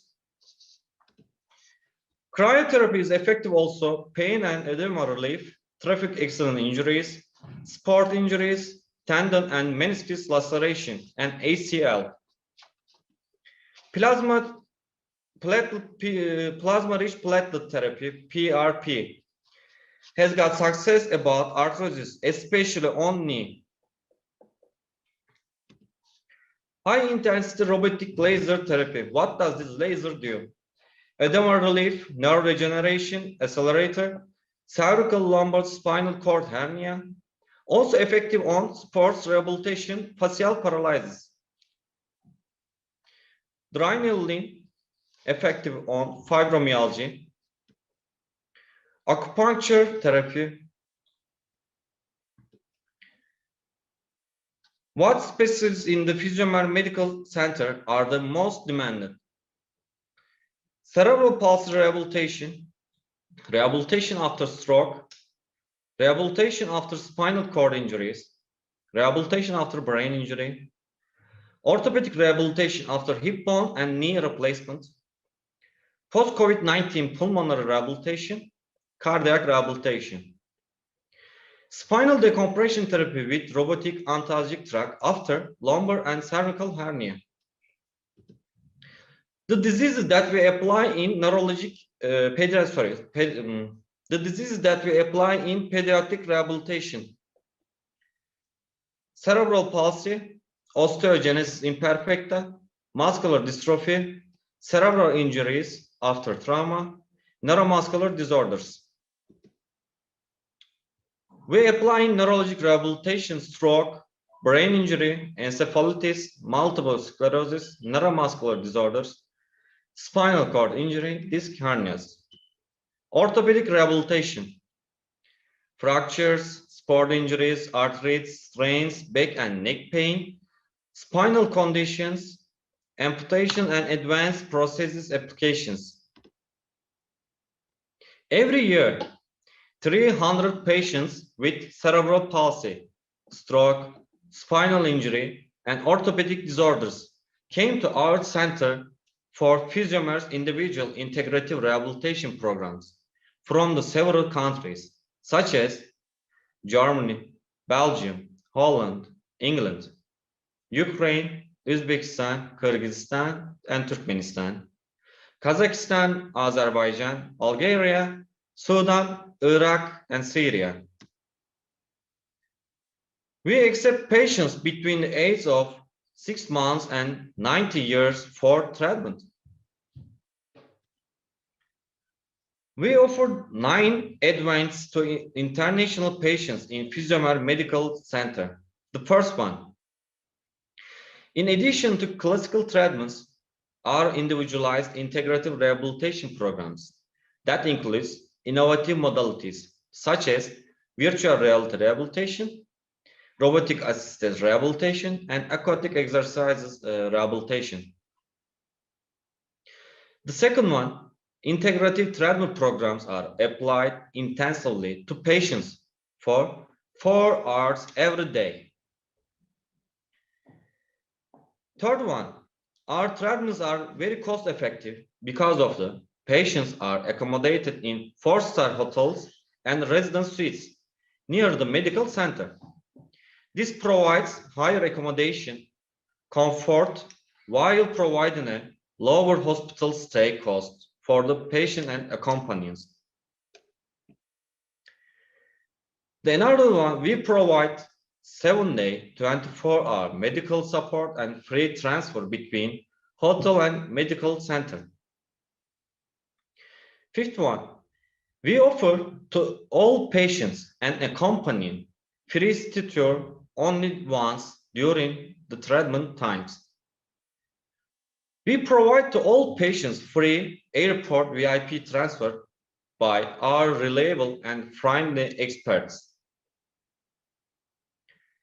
Seventh, we provide the free translator support in Russian, English, German, Arabic. Eighth one, the delicious one, Turkish cuisine in meals. And the last one, Eskişehir is the 8th safest city in the world. Eskişehir is 3.5 hours far from Istanbul Airport, 2.5 hours far from Istanbul Sabiha Gökçen Airport, 2 hours far from Ankara Esenboğa Airport, 1 hour far from Zafer Airport by car. Also, there is a local Hasan Polatkan Airport in Eskişehir. Currently, there is a 2-day reciprocal charter flight from this airport to Brussels. Our integrative rehabilitation programs accelerate the improvement of the patients with cerebral palsy and stroke. During the 21 years, it has been working with expert team in the field of pediatric rehabilitation and neurologic rehabilitation. Our special integrative rehabilitation programs that are developed by using innovative devices are successfully applied on the patients with cerebral palsy and stroke and spinal injury patients. Classical rehabilitation programs are usually consist of the basic physical therapy applications such as electrotherapy, ultrasound, shortwave, etc. devices plus rehabilitation exercises. In the classical rehabilitation programs, improvement of the neurologic disorders takes approximately 6 to 12 months. We are preparing 1 month intensive and integrative rehabilitation program for the patient. We give to the patient a total of 4 hours of rehabilitation per day, 2 hours in the morning and 2 in the afternoon. After patient's neurological exam, we add the innovative devices and methods to the treatment according to the patient's neurologic condition. For example, if the patient has spasticity, we add the cryotherapy or Botox therapy to the program. If the patient has motor impairment or muscle weakness, we add the robotic laser therapy plus virtual reality rehabilitation and aquatic rehabilitation to the treatment. If the patient has balance and coordination impairment, we add virtual reality rehabilitation plus robotic assisted balance and walking therapy to the program. Our medical council creates an individual integrative treatment program for each patient. These programs are applied to the patients by expert physiotherapists team during the 1 month. Our compared treatment results of our medical center in the last 2 years. Integrative programs are applied in total 153 cerebral palsy patients. Their age range is 6 months to 22 years old. After the 1 month treatment, 30.7% of 52 patients who received classical rehabilitation programs that improvement in neurologic disorders. However, 75.2% of 101 patients who received our integrative rehabilitation programs had improvement in neurologic disorders. In the same period, in total, 250 stroke patients were applied to our integrative rehabilitation programs. Their age range is 32 to 78 years old. 46% of 63 stroke patients who received classical rehabilitation programs had improvement in neurologic disorders. However, 81.2% of 187 stroke patients who received our integrative rehabilitation programs had improvement in neurologic disorders. As a result, we observed that our intensive and integrative rehabilitation programs that early applied on the cerebral palsy and stroke patients speed up their improvement in the neurologic disorders. Finally, we want to say that our annual clinical success rate is 93% in all of the neurologic rehabilitation patients. Also, we have got the dental clinics. Dental clinics included cosmetic dentistry, oral and dental health, oral surgery. Cosmetic dentistry included teeth jewelry, digital smile design, bleaching. Dental prosthesis, endodontics, conservative treatment, preventive dentistry, periodontics, panoramic X-ray, orthodontic treatment, dental implants. Oral surgery, TMJ, temporomandibular joint disorders. Another one is the cosmetic dermatology clinic, laser epilation, Alexandrite yak laser, facelift techniques, golden needle, fractional radio frequency, skin regeneration and rejuvenation, neck lift without surgery, wrinkle treatments, acne and acne scar treatment, wound scar treatment, telangiectasia and pigmented lesion treatment, stria treatment, brow lift without surgery, body laser skin tightening, sunspots, melasma, hyperhidrosis, hair transplantation, follicular unit extraction. We have been using FUE technique for many years to achieve natural looking and lifelong results. Hair treatment with PRP. In the PRP procedure, the patient's own blood is drawn and treated in special instrument.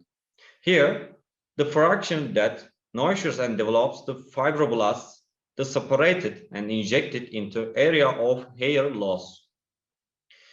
This method is particularly effective in genetic hair loss. Furthermore, the PRP treatment can be combined with hair mesotherapy in the patients with genetic hair loss. We wish the high quality life for people all of the world. Thank you.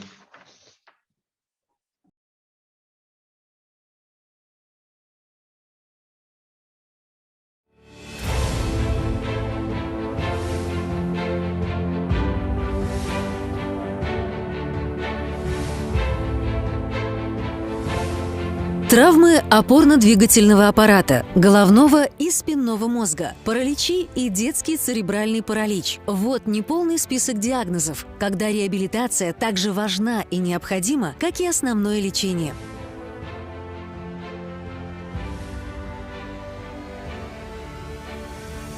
Инновационное оборудование, квалифицированный персонал и индивидуальный подход. Всевозможные вспомогательные процедуры и дополнительное лечение. Физические нагрузки для окончательного выздоровления и профилактики. Но главным преимуществом турецкой восстановительной медицины является роботизированная реабилитация. Благодаря роботу-тренажеру человек, который долгое время был прикован к постели, может ощутить вкус ходьбы и даже почувствовать спортивный азарт с помощью компьютерной игры симуляции. Параллельно с разработкой конечностей пациентов учат, как использовать восстановленные навыки движений в быту. Доверьте нам самое ценное – свое здоровье. И давайте шаг за шагом двигаться вперед.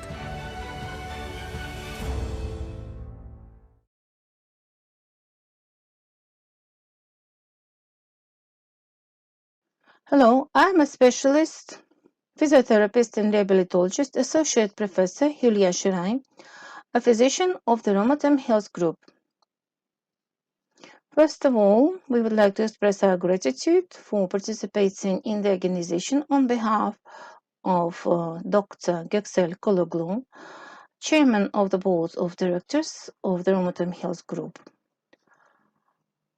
Our journey began in the city of Samsun in the year 2005 as a health club Ramatem, where we provided physical medicine in rehabilitation. After that, we started working as a network of Ramatem hospitals in the city of Kocaeli, in the city of Bursa, in the city of Istanbul, Fulya district, and in Azerbaijan, in the city of Baku. Our goal is to help our patients in all aspects of physiotherapy and rehabilitation, especially for spinal cord injuries, cerebral vascular diseases of the brain, infantile cerebral palsy, neuromuscular diseases, neurological diseases, sports injuries, meniscus injuries, ligament injuries, different fractures, where we provide rehabilitation, orthopedic rehabilitation, rehabilitation after sports injuries, and prosthetic rehabilitation. We also treat cardiovascular diseases, respiratory diseases, and in particular, we provide rehabilitation procedures for post-COVID patients. We provide a high level of services of vascular rehabilitation in respiratory dysfunction. That is possible thanks to our experienced physiotherapists and rehabilitation specialists, occupational therapists, speech therapists, and thanks to the pro-rehabilitation effects that can be achieved thanks to the latest scientific advances and using the latest modern technological devices for our patients.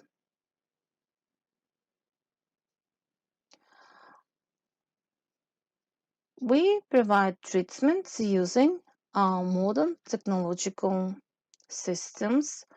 For example, on-the-go system for gait training. Our device supports the daily life of our patients with walking and balance problems, which are caused by neurological, orthopedic, muscular, cardiovascular, and other reasons. In our hospital, we provide maintaining the weight in the dynamic state and in versatile movements, in functional walking, in effort to stabilize balance.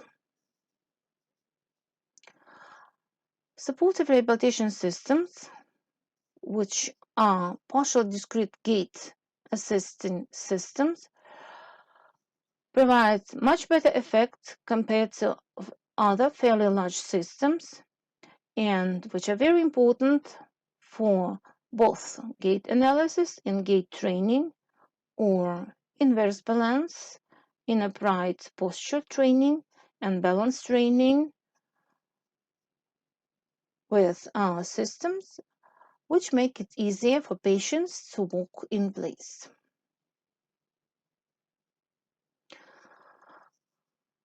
Our robot assistant walking therapy Locomat system teaches robotic walking. In other words, it is a robot-assisted system that is intense, fast, and functional with a rhythmic, intense, and motor mode to restore the walking functions. We help teach and maintain motor control with the help of these devices. We stimulate plastic changes in neural connections by repetitive movements. The device that we use for walk inside, especially for neurological diseases, sport injuries, and pulses. Amadeo is a rehabilitation device that is used for robot-assisted rehabilitation.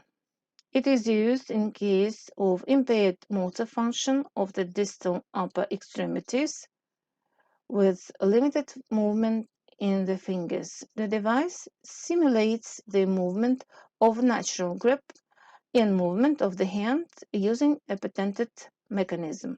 Movement and strength can be adjusted according to the needs of the patients. We have other robot-assisted devices to treat arms and hands. Our robot-assisted device, Armea Power, provides the function of controlling the other hand. We provide therapeutic services with the possibility of physiotherapy without increasing the intensity of exercise. During the mechanical measurement of the strength of the muscles in the upper extremity during movement in the joint and during mechanical action in the joint, this device is safe. That is very important for patients with acute and chronic diseases. Erigo Bed System Project. These are the first robot-assisted bed systems that provide early physiotherapy for bedridden patients who cannot move. At an early stage, the patient holds the robotic bed with a physiological position and, on the other hand, with the help of robotic legs to prevent the development of stiffness and rigidity in the joints. That helps to start gait training. Rehabilitation based on the robot-assisted technology used at Erigo avoids problems such as pressure sores, which is a side effect of immobility and are quite rare with Erigo Bed System Project, which allows the patient to regain the lost mobility as early as possible as a wearable walking robot exoskeleton. This is our rehabilitation system that greatly contributes to both the motivational and mental states of our patients with neurological and orthopedic injuries, muscle diseases, or muscle weakness, so that our patient can walk normally and move freely. we use our TRX 9000C device for spinal decompression, in particular for neck and lower back pain, especially in patients with normal and severe hernia of the lower back and neck. The device is used for patients in the treatment of hernias without surgical intervention, and in general we have a success rate of 74%.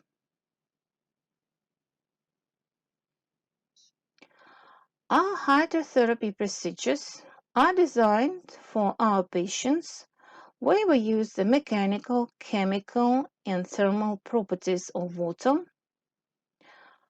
that allow patients performing exercises in the form of treatment as a therapeutic method that helps to comfortably cure the diseases of the musculoskeletal system, nervous system, respiratory system, cardiovascular system. The procedures provide stretching and relaxation, and we use them to increase the range of motion of joints in acute and chronic pain, to strengthen muscles, to increase flexibility and muscle contraction, especially in patients with hemiplegia, patients with cerebral palsy, patients with Parkinson's disease, and patients with difficulties with walking. Manuotherapy, method for treatment of diseases and treatment after sports injuries. We provide mobilization of joints in manual therapy. We provide mobilization of nerves, and this is our special system that we use to relax soft tissues. We also use it for supportive therapy, especially in the case of painful injuries, for orthopedics, at the relaxation and restoring sports activity. In addition to that, in all our hospitals of the Rheumatoid Health Group, we provide treatment for connective tissue diseases such as rheumatoid arthritis and ankylosing spondyloarthritis, which is provided on a comfortable basis for the patient. In our occupational therapy and rehabilitation, we do foot treatment, scoliosis treatment, we provide acupuncture and other treatment. We also conduct shockwave therapy sessions using high-intensity laser therapy, kinesiotherapy, and we offer these procedures to our patients at a high-quality level of services. Thank you for your attention to my presentation and to our Rheumatoid Health Group.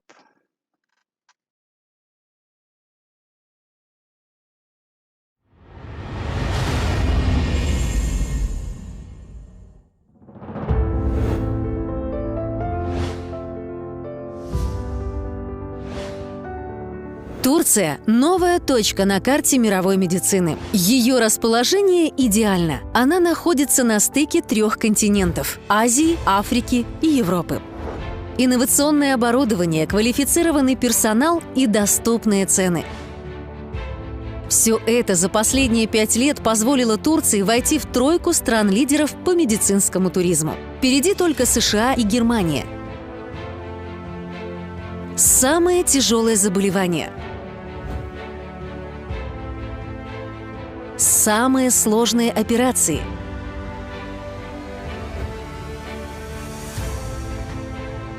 И своевременное вмешательство. Восстановление.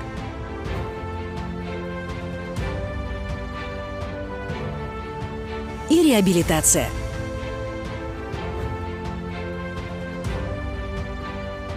Продолжение рода.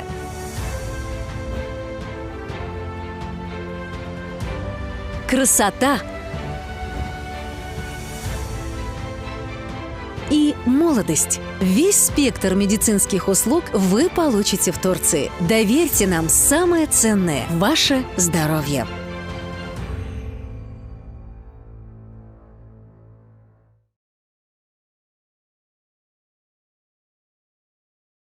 I'm an associated professor of hematology. You see my curriculum vitae.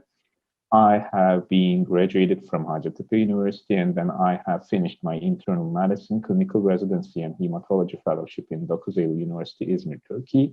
And while I was in my fellowship, I have visited Mayo Clinic, Rochester, in order to be educated among the plasma cell dyscrasias that we will talk about in details in this presentation.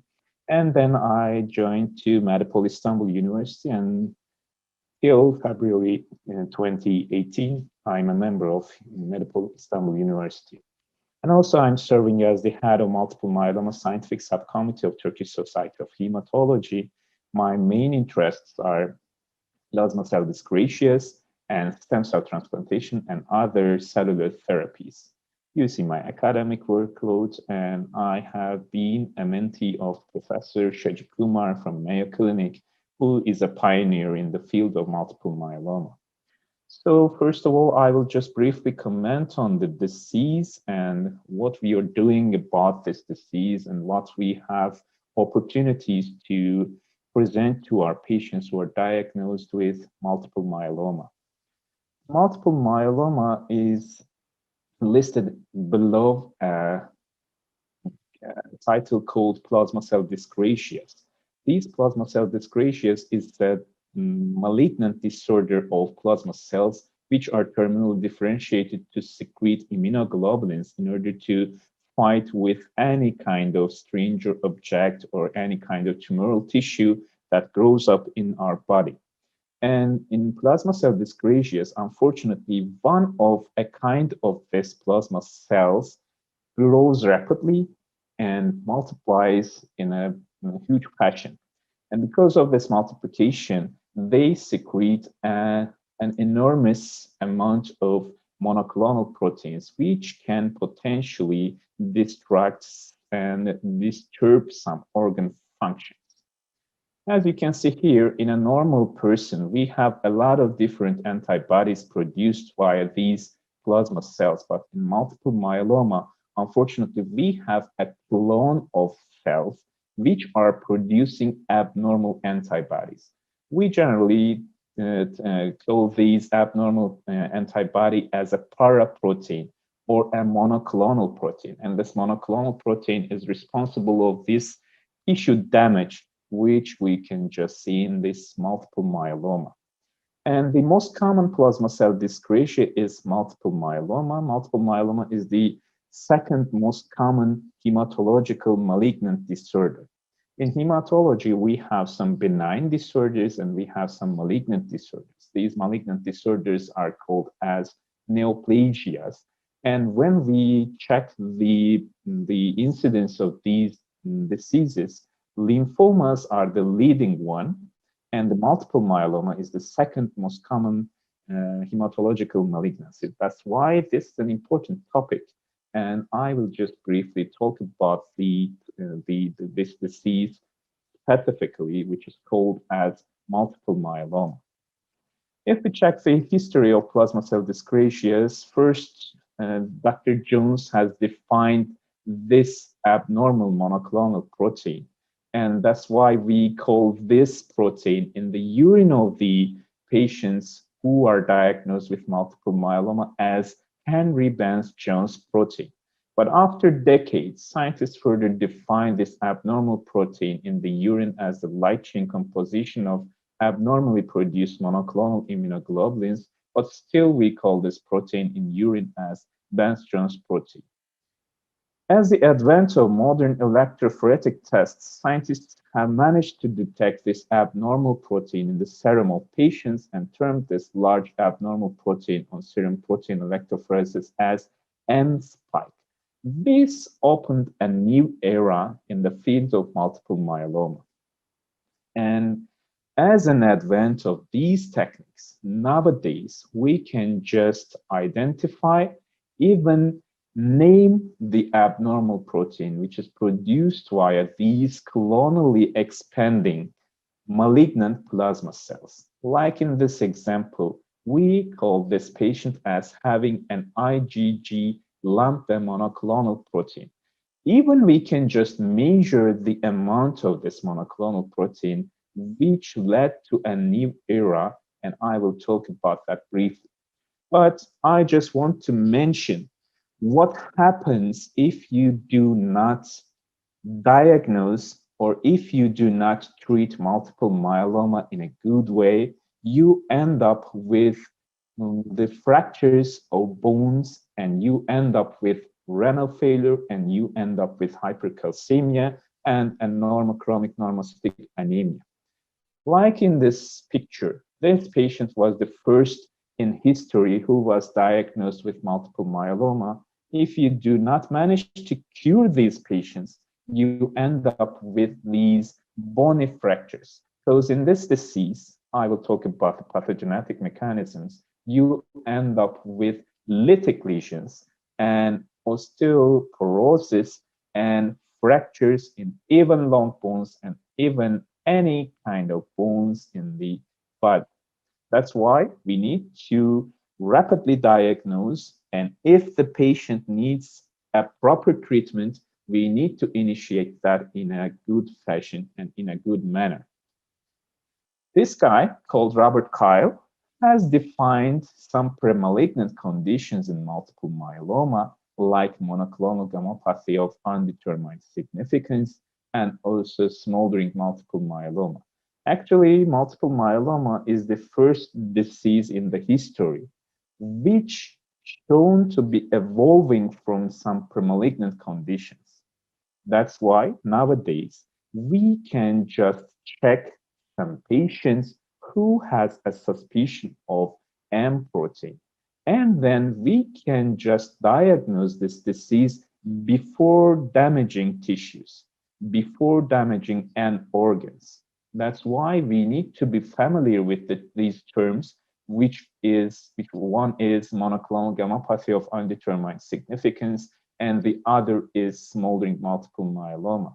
If we can just diagnose a patient in this stage, which is not evolved to real multiple myeloma, we have the opportunity to turn back the process, and we have the opportunity to save the patient from the adverse effects of this disease called multiple myeloma. We owe this guy who has defined these entities. That's why we have some certain diagnostic criteria of these premalignant gammopathies and multiple myeloma. That's why we need to check some even healthy patients who has some clues that drives us to think about a possible monoclonal gammopathy.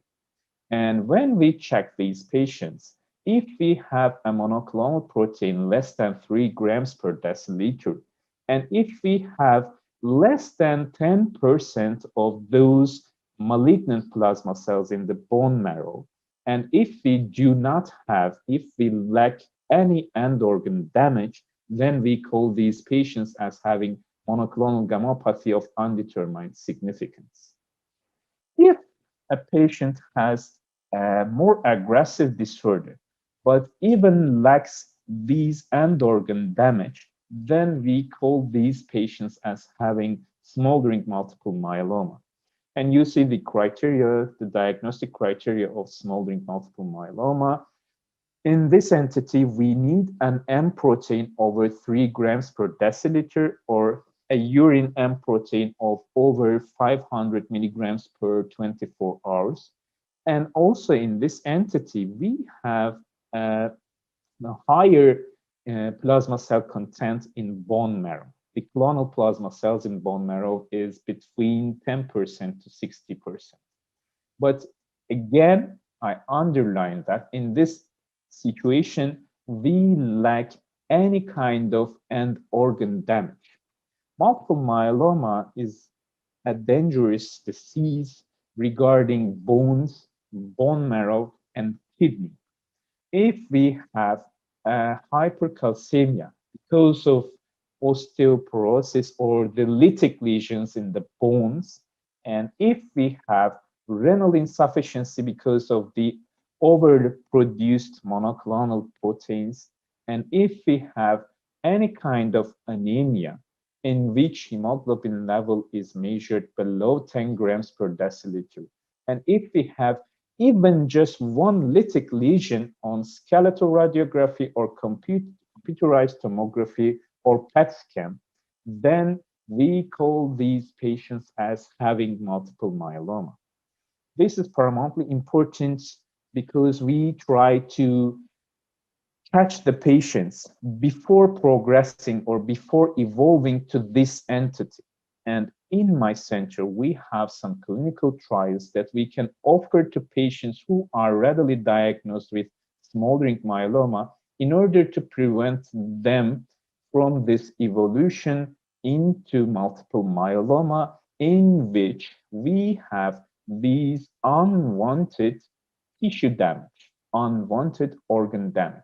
That's why we are trying to catch the patients or trying to diagnose the patients before this entity.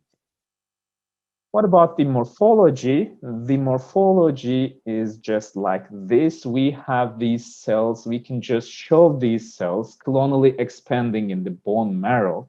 That's why we need to apply a bone marrow biopsy in patients who we are in a suspicion for a plasma cell dyscrasia or for multiple myeloma. That's why we always try to proceed with bone marrow biopsy, and we try to show the presence of these abnormal plasma cells. This is the first step in order to obtain a proper diagnosis. You see those cells, these cells are called as plasma cells, and we can just count these in light microscope, under light microscope. And if these are over 10% of all bone marrow cells, we just be curious about a multiple myeloma.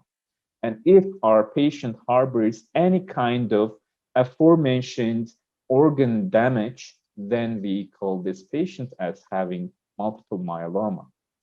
And we need to treat these patients in an efficient way in order to prolong their life expectancy and survival.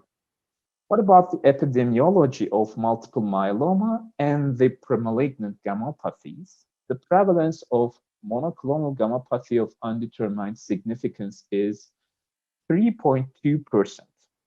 It means if you just randomly select 100 healthy person, and if you apply a serum protein electrophoresis or immunofixation electrophoresis, or if you check for the serum free kappa and light chain, then you can end up with 3 patients having MGUS.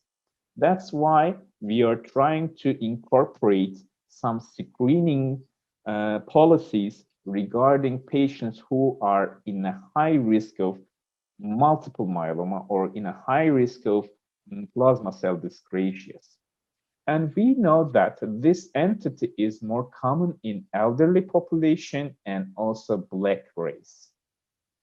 When we just check for the multiple myeloma regarding the incidence of multiple myeloma, when we talk about the incidence of multiple myeloma, as I previously mentioned, this is the second most common hematological malignancy after lymphomas. Again, that means this is more abundant than leukemias. It accounts for 1% of all cancers, and it's the 10th most common of all cancers, like prostate cancer, colonic cancer, breast cancer. When we just list down the commonest cancers, this is the 10th of them.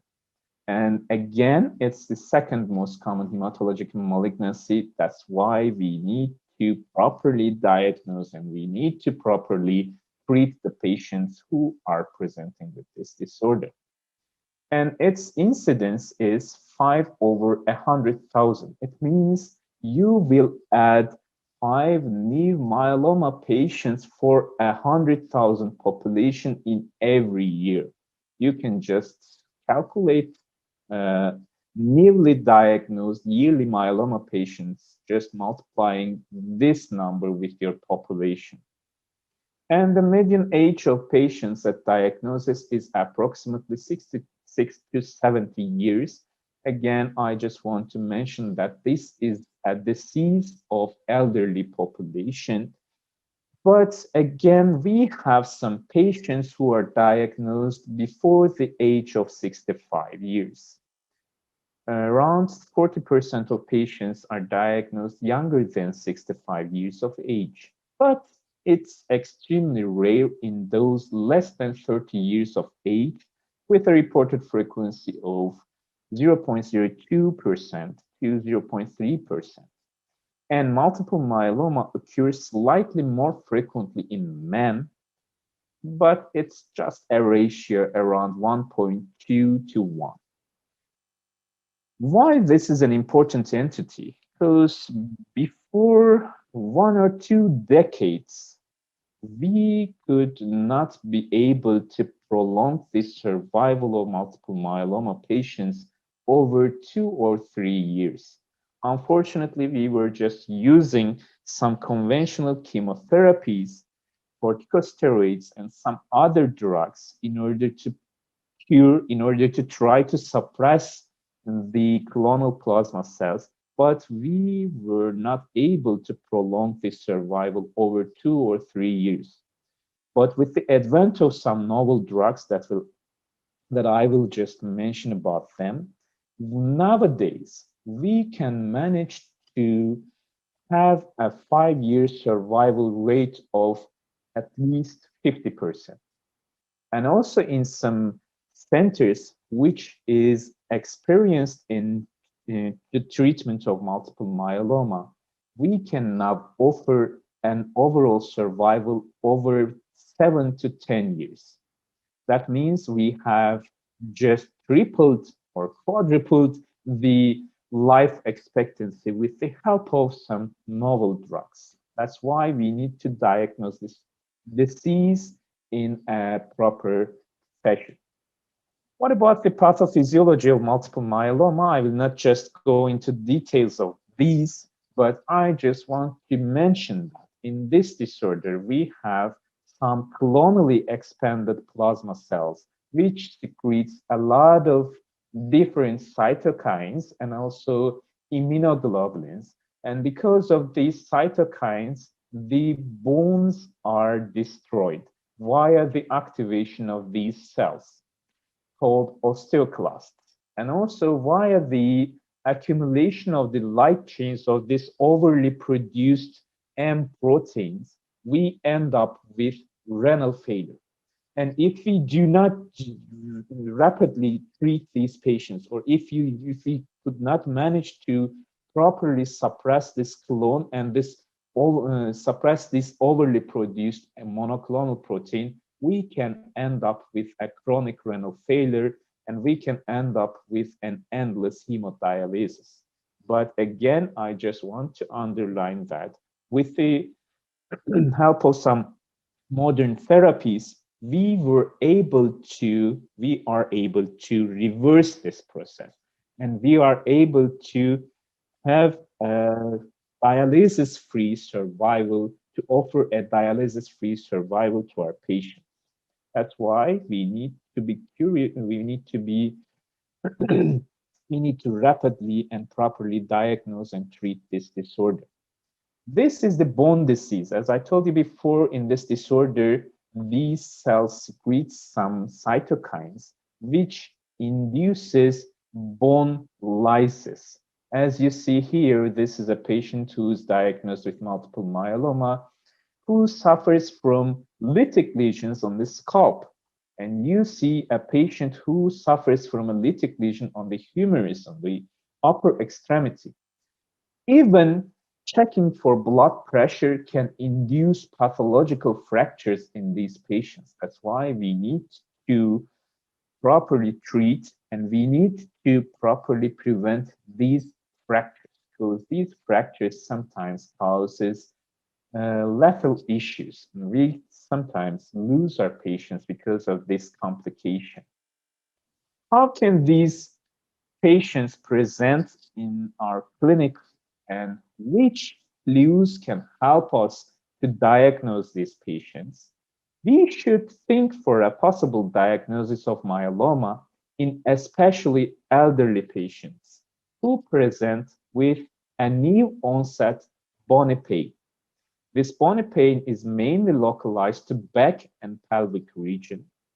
And if we have a patient who presents with a newly onset pathological fracture, or if we have a patient who presents with a newly onset or worsening renal failure, or if we have a patient who presents with an unexplained normocytic normochromic anemia, especially if this is associated with a rular formation on peripheral blood smear, or if we have a patient who presents with an unexplained hypercalcemia, or if we have a patient who presents with an unexplained increased levels of erythrocyte sedimentation rate, then we need to check for a presence of multiple myeloma.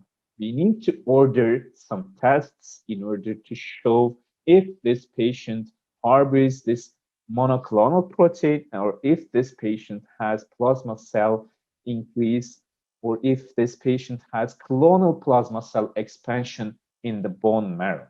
That's why we need to proceed with bone marrow aspiration and biopsy, and also some biochemical tests to quantify and show the presence of monoclonal proteins. What about the prognosis in multiple myeloma? The prognosis is detected by some prognostic scoring system which incorporates serum albumin level. If the albumin is less, then the prognosis is worse, unfortunately. And also we check for serum beta 2 microglobulin at the time of diagnosis. If it's over a threshold, if it's more than normal, then this is correlated with a worse prognosis. This is associated with a worse prognosis. And if we have an increased LDH level in the serum, this is also related with a worse prognosis. But the most important entity which defines the prognosis is cytogenetic abnormalities. That's why we should order and test patients among these cytogenetic abnormalities at the time of diagnosis. If we have these translocations, then the outcome is poor. If we have trisomies, then the outcome is good. But with the help of some modern drugs, we can overcome the worst prognostic effects of these translocations. And some deletions and amplifications are also related with a worse prognosis. This is an important issue. Unfortunately, in some countries, on which there lacks a well-established expertise centers among this disorder, we have patients who are not tested among these cytogenetic abnormalities. Unfortunately, in that scenario, we cannot offer the best to those patients. That's why every patient should be referred to an expertise center regarding multiple myeloma in order to be tested for these genetic abnormalities, even some molecular genetic abnormalities. And then I can just comment on some other plasma cell dyscrasias like plasmacytomas. Plasmacytomas are plasma cell proliferation outside the bone marrow. If you have a plasma cell proliferation outside the bone marrow, and if you lack those plasma cells in the bone marrow, we call this entity as pure solitary plasmacytomas. And these pure solitary plasmacytomas can be cured by just radiotherapy, despite of multiple myeloma patients who harbors with plasmacytomas or multiple plasmacytomas. Why I have just mentioned this? that I just want you to know, we have some tiny amount of patients who can just be cured via the help of radiotherapy. But besides of this fact, every patient who has multiple myeloma, not solitary plasmacytoma, should proceed with a combination of novel drugs, not radiotherapy. We offer this to only the patients who are diagnosed with pure solitary plasmacytomas. These are some examples to this entity. This patient has this mass over this area. When you biopsy this mass, you end up with plasma cell expansion. But when you check the bone marrow of this particular patient, you lack plasma cells in that bone marrow sample. Then you can just, if you have no other masses besides this, you can just irradiate this area and you can achieve a cure in these patients. But the must and obligation of this approach is to be this lesion to be the only one, no other lesions, and also you lack plasma cells in the bone marrow.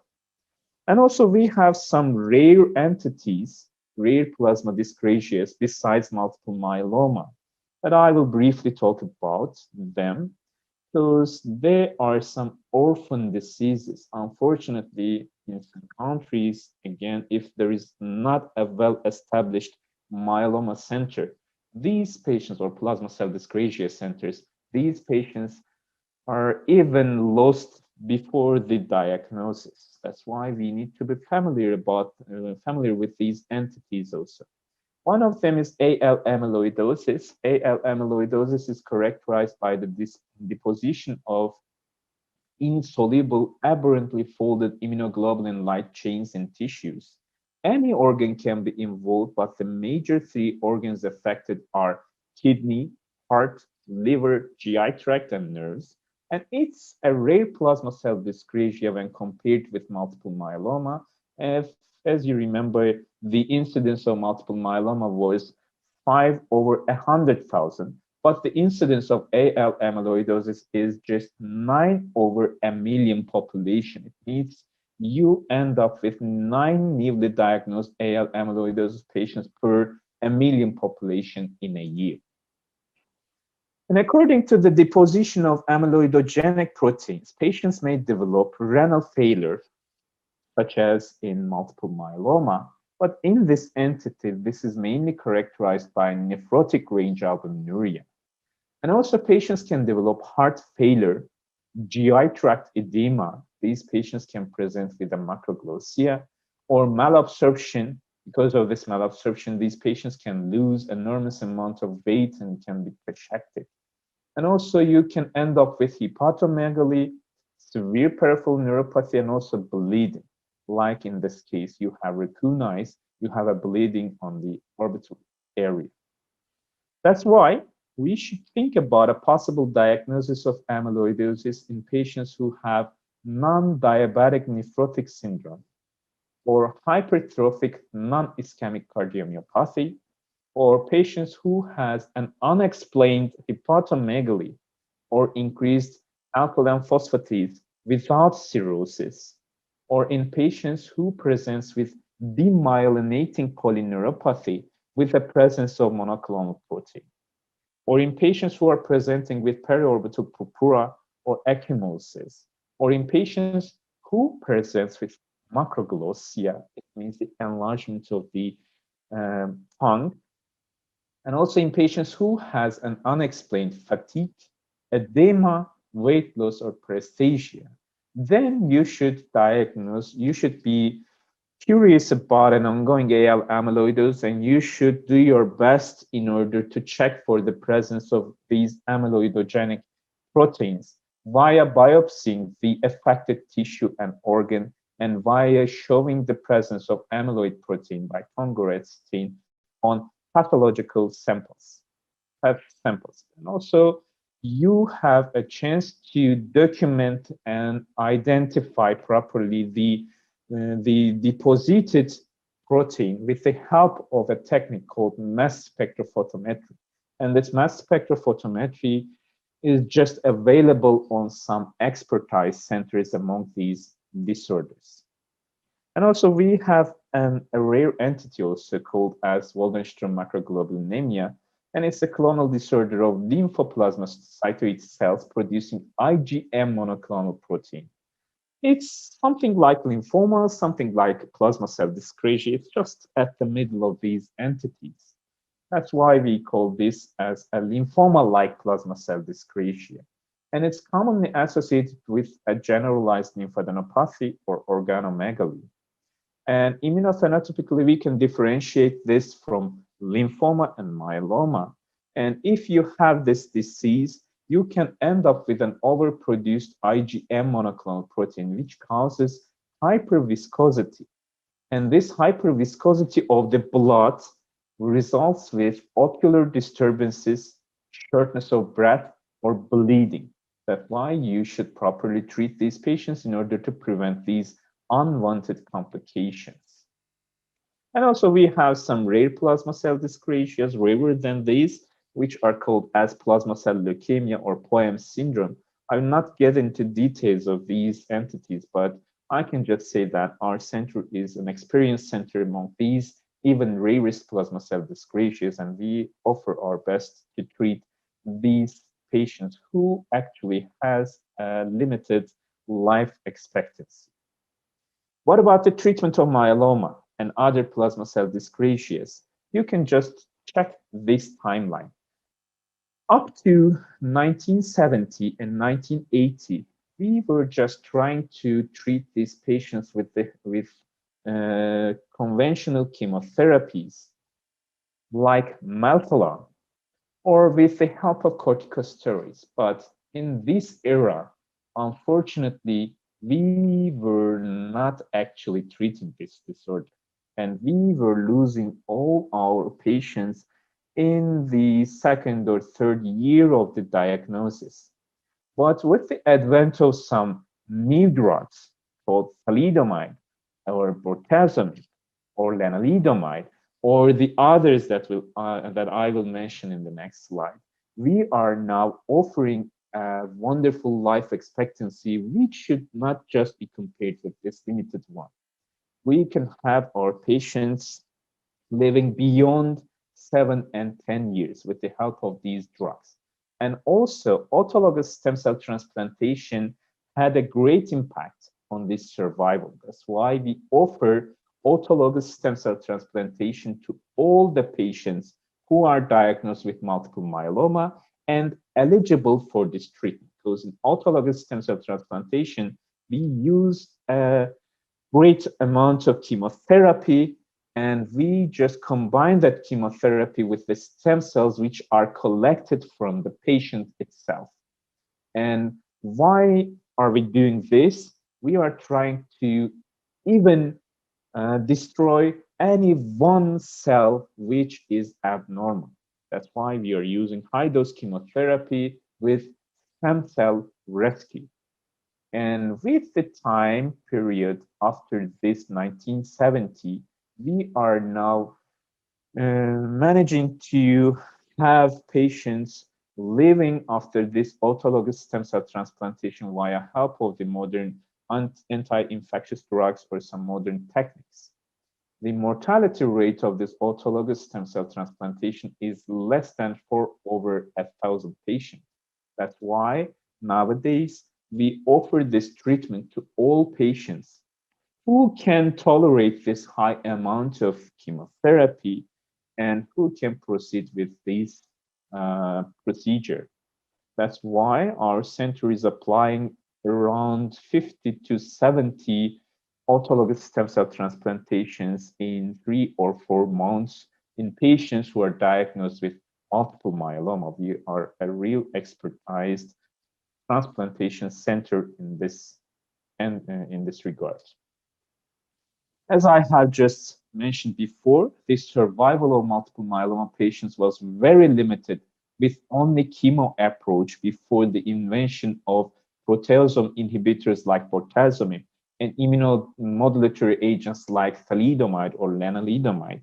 But today, with the help of these novel agents and some new generation novel drugs, the median survival of myeloma patients has increased to 7 to 10 years. That's why we need properly diagnose these patients and we need properly treat these patients in order to achieve this great life expectancy. And also, as I told you before, high-dose chemotherapy with autologous stem cell support has an important role on this prolongation of survival. That's why any available patient should be treated with autologous stem cell transplantation after an induction therapy consisting the combination of these novel agents.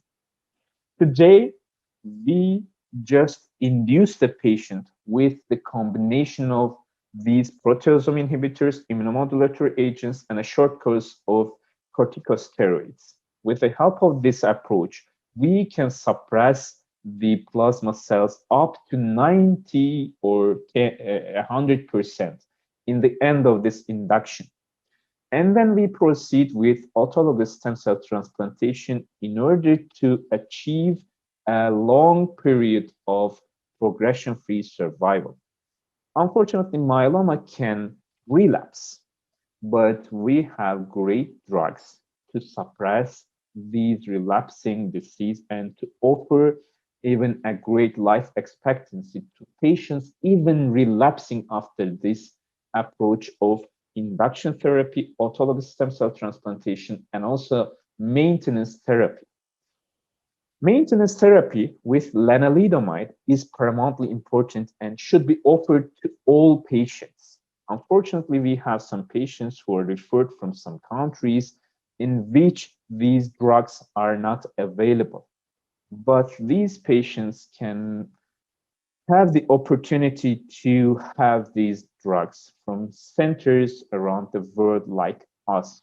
That's why I should just say that maintenance therapy with lenalidomide 10 milligram is as important as induction therapy and also autologous stem cell transplantation.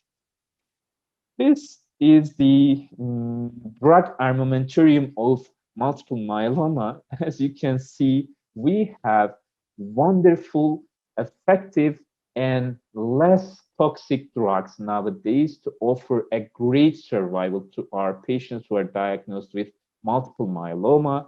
These are the commonly used ones, carfilzomib and pomalidomide, but we have a lot of ones, and also daratumumab is used commonly nowadays.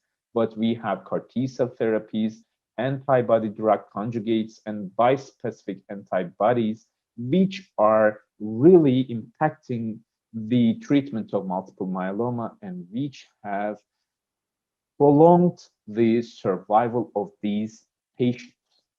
That's why these patients should be treated in expertise centers. And also, we can offer some clinical trials to our patients who has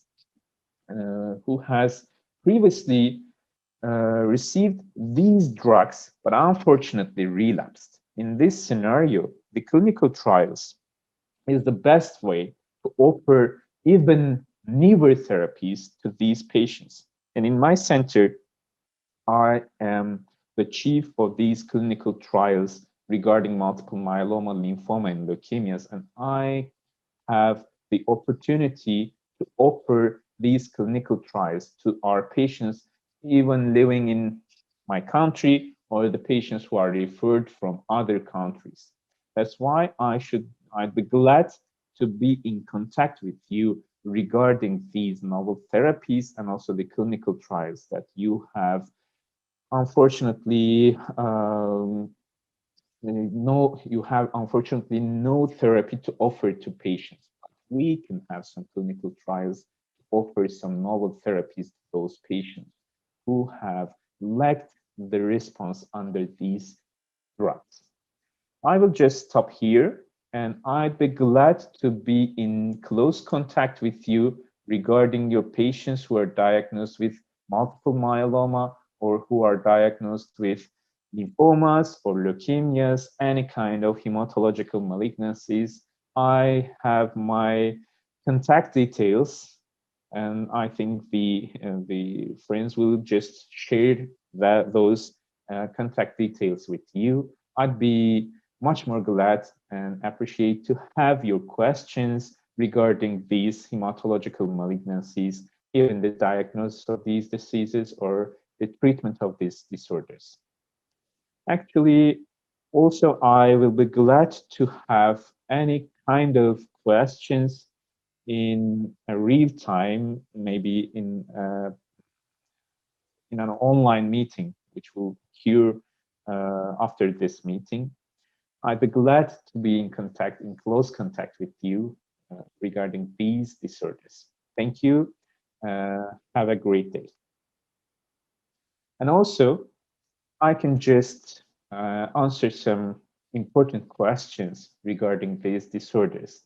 First of all, what is the incidence and what is the importance of multiple myeloma? I just really want to emphasize that again, that multiple myeloma is commonly seen in elderly patients and is the most common second hematological malignancy. If we do not properly treat this disorder, our patients should suffer from renal failure, even a chronic one, which needs a hemodialysis or a chronic renal replacement therapy. And also our patients should suffer from bone fractures. Even these bone fractures can be lethal. That means we can lose our patients because of this unwanted bone fractures. That's why we need to properly diagnose and treat these patients. And another question is about the autologous stem cell transplantation. Should all patients proceed with autologous stem cell transplantation? For now, the short answer is yes. All patients who are diagnosed with multiple myeloma requires an autologous stem cell transplantation after a short period of induction therapy consisting some combination of novel drugs. Who has no serious cardiac issues, who has no serious pulmonary issues, and who are under 75 years of age. But also we can apply this autologous stem cell transplantation and high-dose chemotherapy to some patients who are in a good shape and in the age of 78. Actually, the age is not a limit. And another question regarding the novel agents, which should be the sequencing of these, and if we have no opportunity to offer these novel agents, what should we do? Actually, you should just refer those patients to expertise centers among these therapies, and the centers which can even offer clinical trials of these novel agents to the patients. Actually, generally in countries around us, I know that you can have the opportunity to present or to treat your patients with bortezomib or cyclophosphamide or dexamethasone.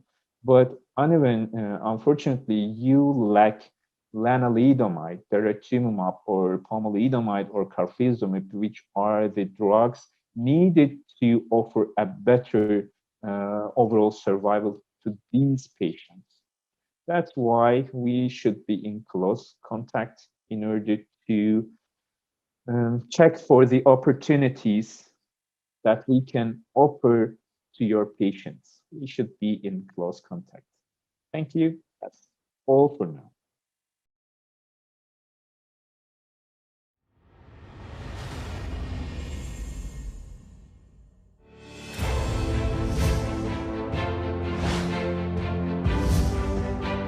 Успех борьбы с онкологическими заболеваниями много в чем зависит от ранней диагностики. Турция – страна, в которой за последние 10 лет уровень медицины вырос в несколько раз, а онкология стала приоритетом в лечении. Цены более доступные, чем в США и Европе. Турецкие нейрохирурги входят в первую пятерку команд в мире по использованию технологии гамма-ножа. Она позволяет убивать опухолевые клетки без оперативного вмешательства путем высокоточного радиационного облучения, существенно сокращает период реабилитации и предотвращает осложнения. Также в Турции практикуют выведение пациента из анестезии прямо во время операции на мозге. Ему задают вопросы, тем самым проверяя работу речевого аппарата, и проводят МРТ, чтобы убедиться, опухоль полностью удалена. Для опухолей простаты и женских внутренних половых органов радиоактивные лучи доставляются по специальным пластиковым трубкам непосредственно в опухоль. Эта технология позволяет сократить количество сеансов облучения и предотвращает образование ожогов. Рак – это диагноз, а не приговор.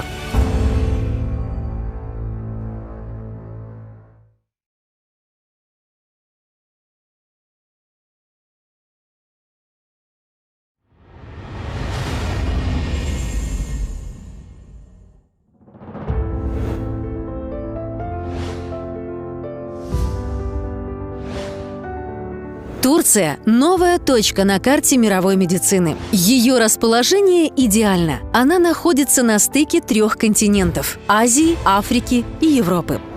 Инновационное оборудование, квалифицированный персонал и доступные цены. Все это за последние 5 лет позволило Турции войти в тройку стран-лидеров по медицинскому туризму. Впереди только США и Германия. Самое тяжелое заболевание. Самые сложные операции.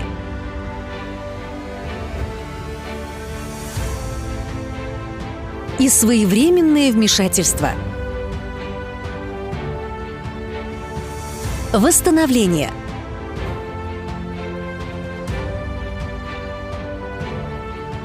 И реабилитация.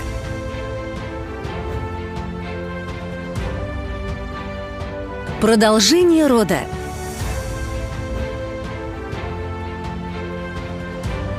Красота и молодость. Весь спектр медицинских услуг вы получите в Турции. Доверьте нам самое ценное – ваше здоровье.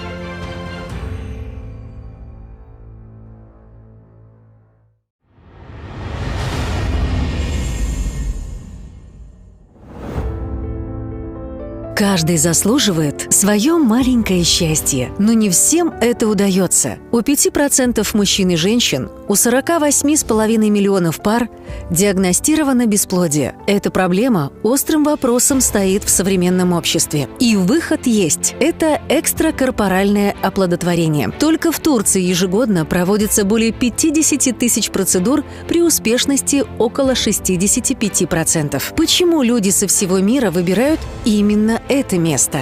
Благодаря своим инновациям Турция предлагает новые методики вспомогательной репродуктивной технологии, которые помогают повысить шансы на удачное оплодотворение. Даже у женщин со сниженным овариальным резервом. Индивидуальный подход и подбор протокола для каждой пары с использованием прогрессивных методов ЭКО. В случае истощения овариального резерва или наличия мужского фактора бесплодия также существует возможность донорства. В программе донорства участвуют только сертифицированные доноры, проверенные на наличие инфекций, генетических и психологических заболеваний.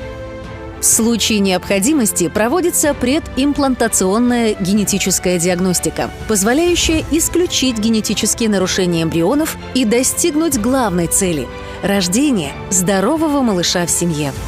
Ведь каждый заслуживает свое маленькое счастье. И никаких «но».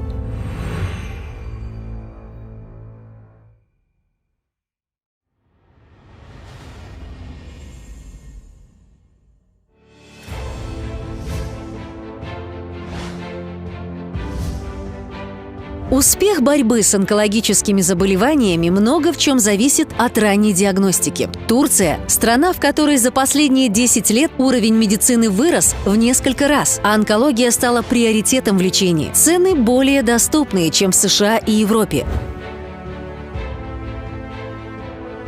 Турецкие нейрохирурги входят в первую пятерку команд в мире по использованию технологии гамма-ножа. Она позволяет убивать опухолевые клетки без оперативного вмешательства путем высокоточного радиационного облучения, существенно сокращает период реабилитации и предотвращает осложнения. Также в Турции практикуют выведение пациента из анестезии прямо во время операции на мозге. Ему задают вопросы, тем самым проверяя работу речевого аппарата, и проводят МРТ, чтобы убедиться, опухоль полностью удалена. Для опухолей простаты и женских внутренних половых органов радиоактивные лучи доставляются по специальным пластиковым трубкам непосредственно в опухоль. Эта технология позволяет сократить количество сеансов облучения и предотвращает образование ожогов. Рак – это диагноз, а не приговор.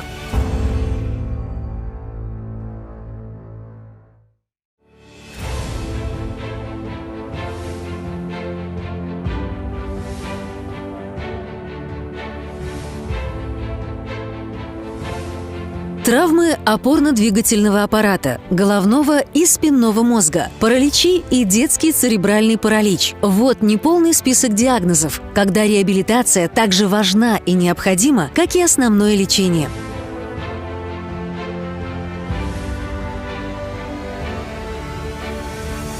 Инновационное оборудование, квалифицированный персонал и индивидуальный подход. Всевозможные вспомогательные процедуры и дополнительное лечение. Физические нагрузки для окончательного выздоровления и профилактики. Но главным преимуществом турецкой восстановительной медицины является роботизированная реабилитация. Благодаря роботу-тренажеру человек, который долгое время был прикован к постели, может ощутить вкус ходьбы и даже почувствовать спортивный азарт с помощью компьютерной игры-симуляции. Параллельно с разработкой конечностей пациентов учат, как использовать восстановленные навыки движений в быту. Доверьте нам самое ценное – свое здоровье. И давайте шаг за шагом двигаться вперед.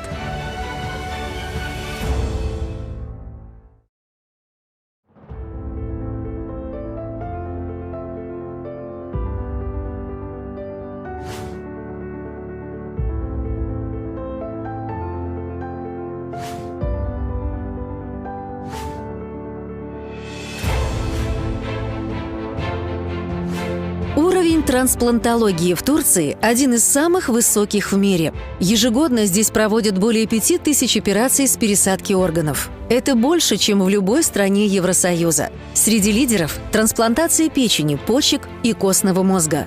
Как взрослым, так и детям. Трансплантация печени и почек в Турции возможна только от доноров-родственников, хотя бы 4-го колена. Для пересадки костного мозга сначала ищут доноров-родственников. Если таких нет, можно обращаться в донорские банки. Для пересадки роговицы пациенты могут воспользоваться услугами Национального банка доноров Турции. I am interested in especially bone marrow transplantation in children. We can do... Трансплантация стволовых клеток – еще одно направление, которое быстро развивается в Турции. Терапия стволовыми клетками показывает хорошие результаты при таких серьезных заболеваниях, как детский церебральный паралич, травмы спинного мозга, цирроз печени и некоторых аутоиммунных заболеваниях. Для многих пациентов это, если не шанс на выздоровление, хотя бы на улучшение качества жизни.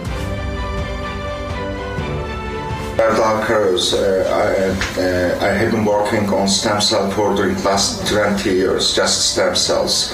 Today I would like to inform... Медицинский туризм в Турции. Доверьте нам самое ценное – ваше здоровье.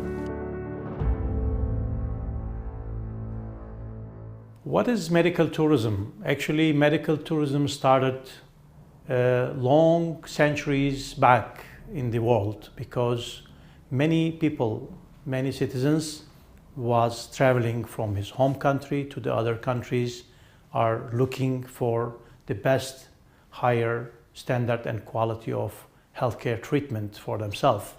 in order to be treated in a best quality with affordable prices. There is so many advanced countries like Turkey are receiving from many other countries where their citizens are looking for treatment in different segmentation of healthcare to be affordable, high quality, high standard, and to be used high technology in order that they can return to their home country with their healthy situation. So for medical tourism, we name it who are looking from their home country to travel abroad, to travel to another country, to get the treatment and to be treated high quality, high standards, and affordable prices.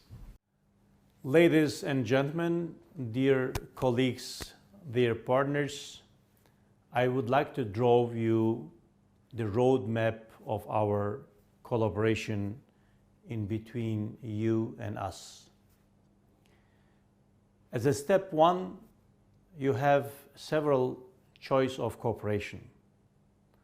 Turkish Healthcare Travel Council has a local representative offices in your region, which they do speak your native language, and they are ready to serve 7 to 24.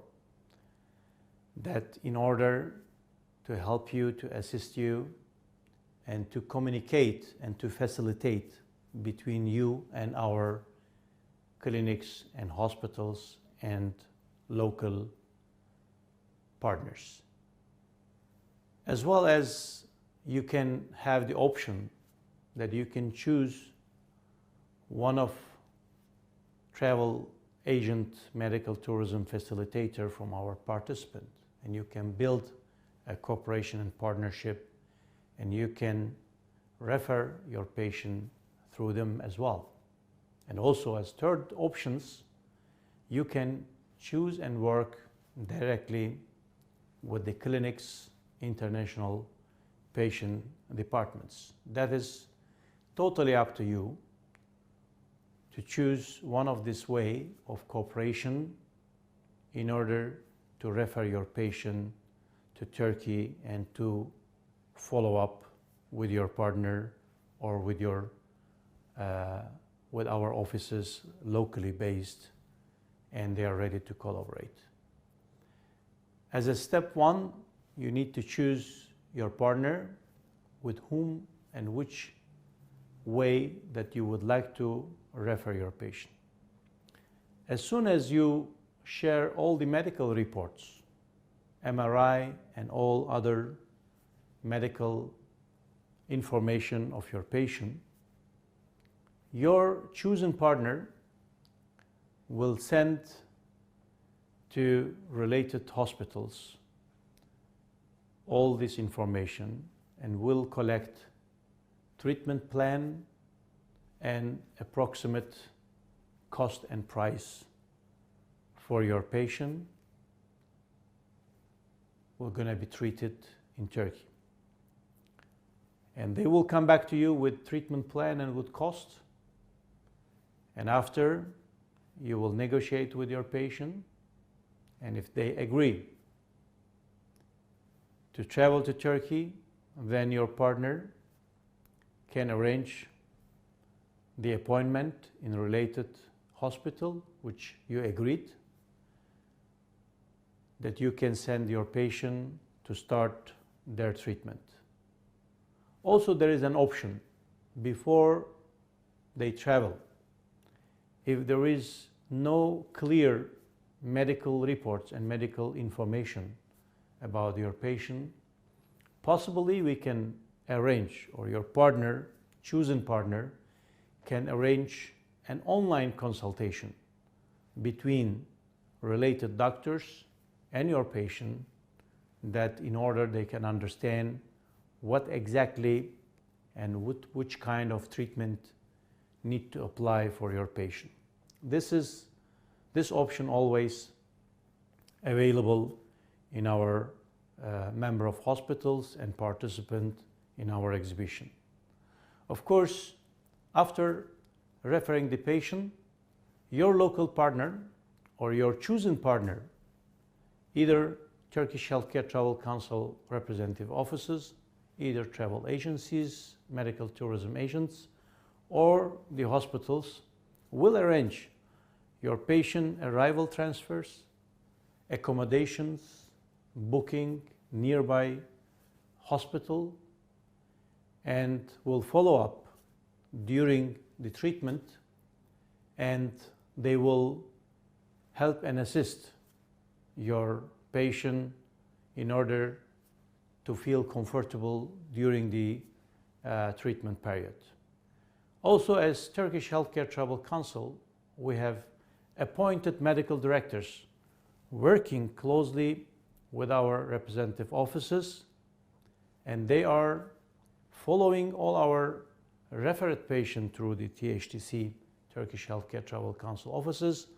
They are following locally in the same city the treatment process, and they be always in touch with the patient and the companions and with family to give them more comfort and more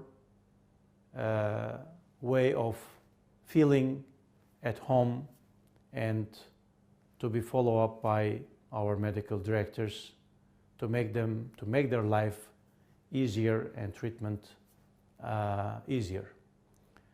Well, within this cooperation, after the treatment completed, of course, according to your partner agreement, either with our offices, representative offices, or with your new partner travel agent or the clinics, you may have kind of an agreement of follow-up fee for your referred patient.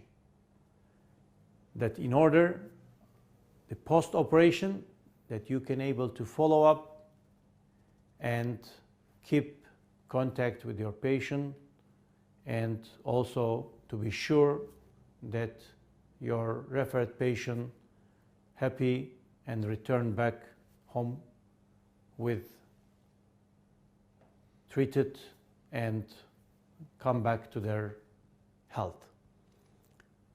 All your partner, including our offices, travel agencies, medical tourism agents, and the clinics, of course, they are ready to award your work with success of treatment, and also with follow-up fee, that in order to cover your valuable time which you spare during this period. So we are always welcoming all our partners to collaborate with us in this roadmap. And also, as I mentioned, that possibly you can collaborate with other options of medical tourism agent or directly with the hospital and clinics. This is totally up to your choice, whether you will cooperate in your country with our offices, or internationally you can collaborate with our medical tourism agent and the clinics. This is our road, and you can able to follow up this procedure, and you can build cooperation in between our exhibitors and yourself. Thank you very much once again joining our event.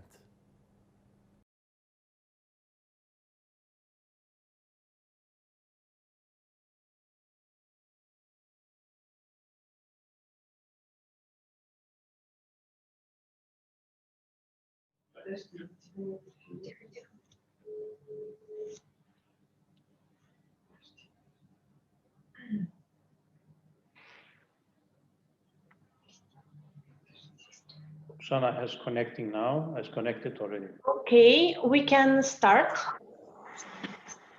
Ladies and gentlemen, we are back to panel discussion.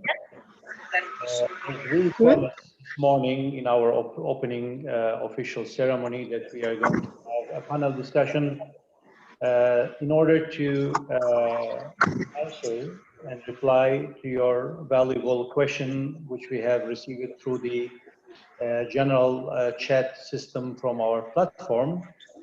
We have received over 10 questions. First of all, we were going to try to answer those questions, and we will be in live in order to answer your live question as well. If you would like to send your new question, our technical team will forward it to us in order that we can able to answer. I am today with our medical director, Dr. Ferhat Kayan, also our coordinator, Dr. Christina Kowalczyk, and with our Russian Federation network office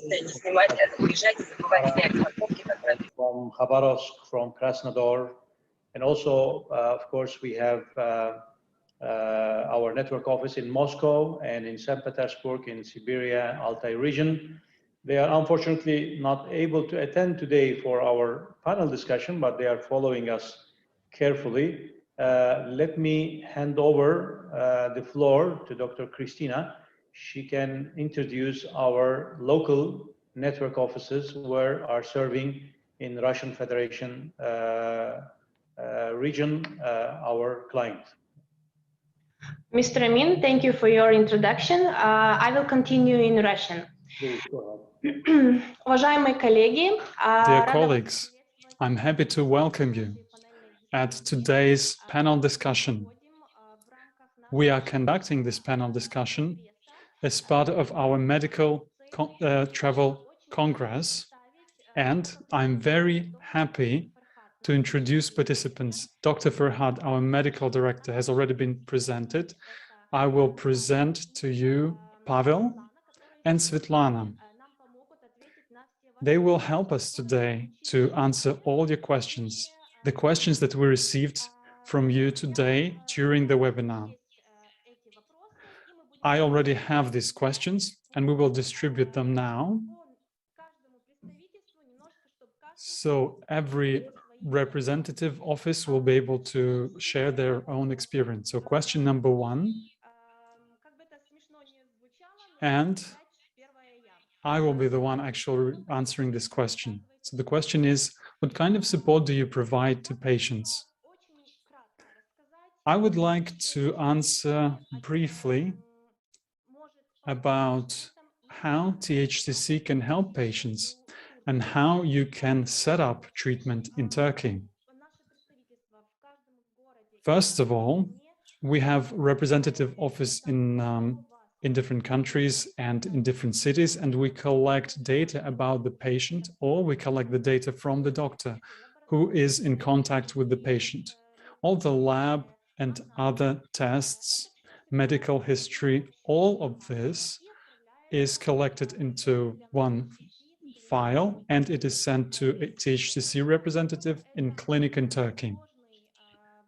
Depending on how complex this issue is, whether it's just diagnostic or rehabilitation, or whether the case requires some surgical treatment, the representative can send a request to 1, 2, or 3 clinics, and he can offer 1 or 2 or 3 alternative treatment options, treatment or rehabilitation. He can offer this to the patient.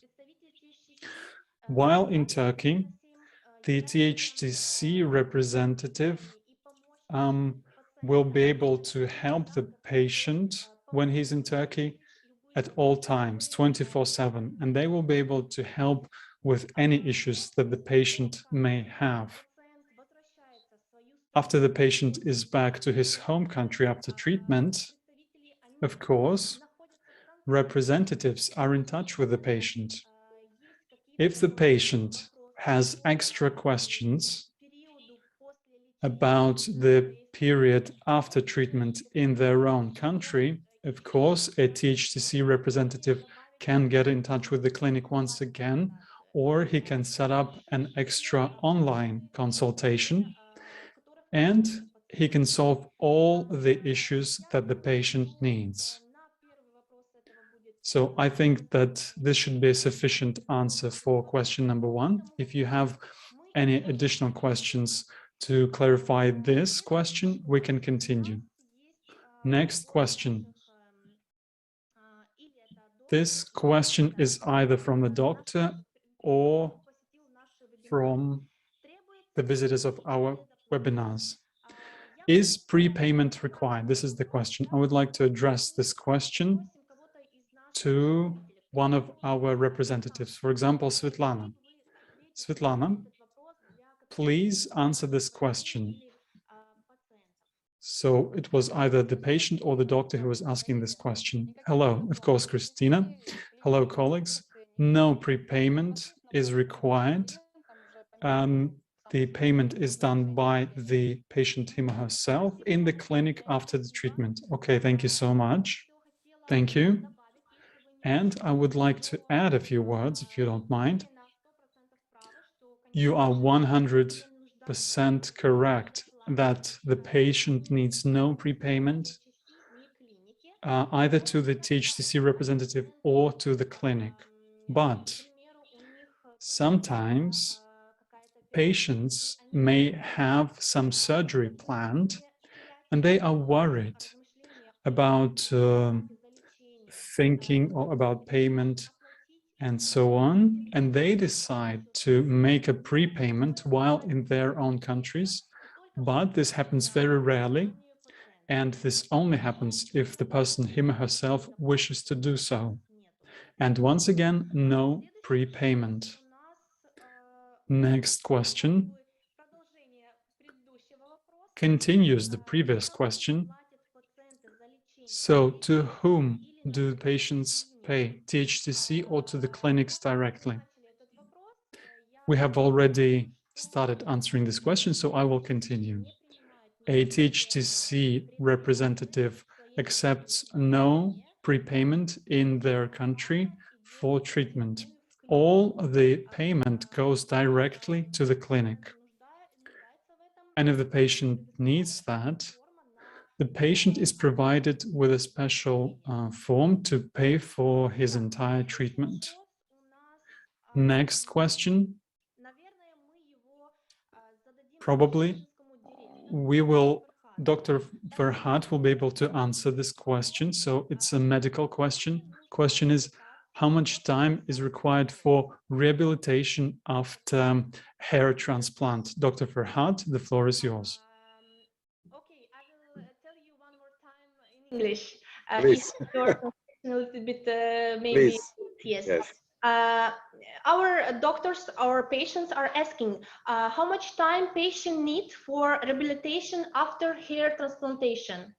Okay, good question. Normally first of all, hi to everybody from Antalya, okay? And now after hair transplantation, if the clients ask that what time can they go to their daily life and for business, after 3 days they can go, okay? But for the hair improvement and the rehabilitation for the head is about 10 days. Yes. But in 3-4 days they can attend to their daily activities and to their business.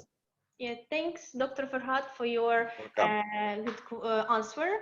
So we will continue in Russian. Okay. Следующий вопрос. Next question. What kind of treatment in Turkey are popular among the Russian patients? The thing is that we have doctors and visitors from Russia today. So this question comes from our doctors. I believe that we can ask this question to you, Pavel. Thank you. Thank you so much. My name is Pavel Antipov.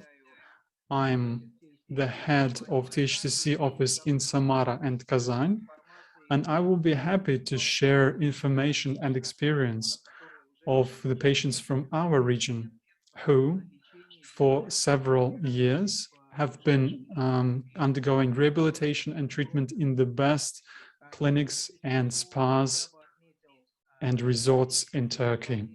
First of all, people are interested in oncology, orthopedics, ophthalmology, stem cell treatment, of course, dermatology, because Turkey, in my opinion, is an undervalued region when it comes to spa and resort treatment. And more people are using these services. The leading clinics deal checkups wonderfully. We had patients who wanted to combine vacation with their medical checkup, and our the doctors identified some health issues. In this case, they provided with recommendations, and they saw doctors here in Russia upon arriving back. So this is the list of the issues from our region that patients have. But I would like to say that we receive requests for all kinds of areas and problems, and the most difficult ones are cardiovascular diseases, plastic surgery. It's also in very high demand. And people also ask us for this kind of treatment as well from the patients from our region. I don't know a single case when the Turkish clinics were unable to accept or help, and we can receive an answer on any problems from our Turkish colleagues. Thank you, Pavel. We continue. Next question is for the head of the association, Mr. Emin. The question is, how many patients go to Turkey for treatment? I think that what people meant here is per year. Should I translate you question? How many patients, Russian patients, are coming for treatment to Turkey? I think it's about 1 year, during 1 year period.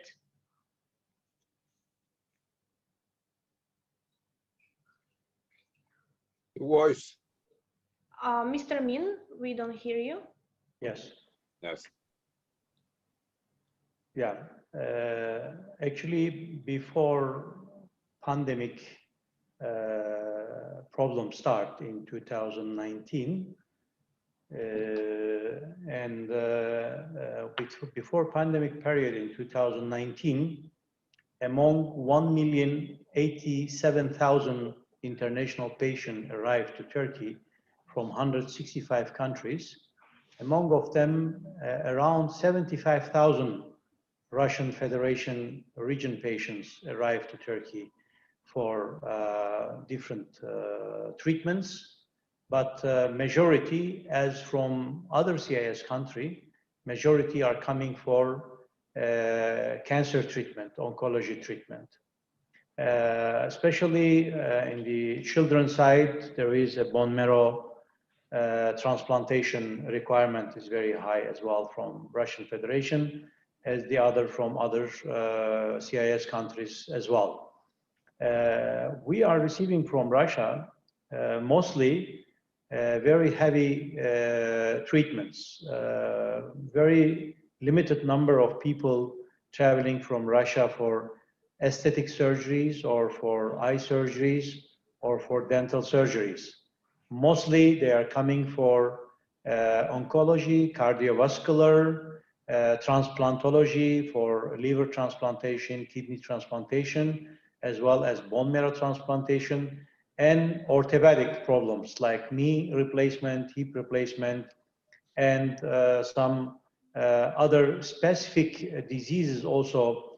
We do have a treatment for other special interests like alcoholic people. They are requiring for kind of long-term of treatments in our special resorts and special places where they want to change their habit of using a lot of high level of alcohol.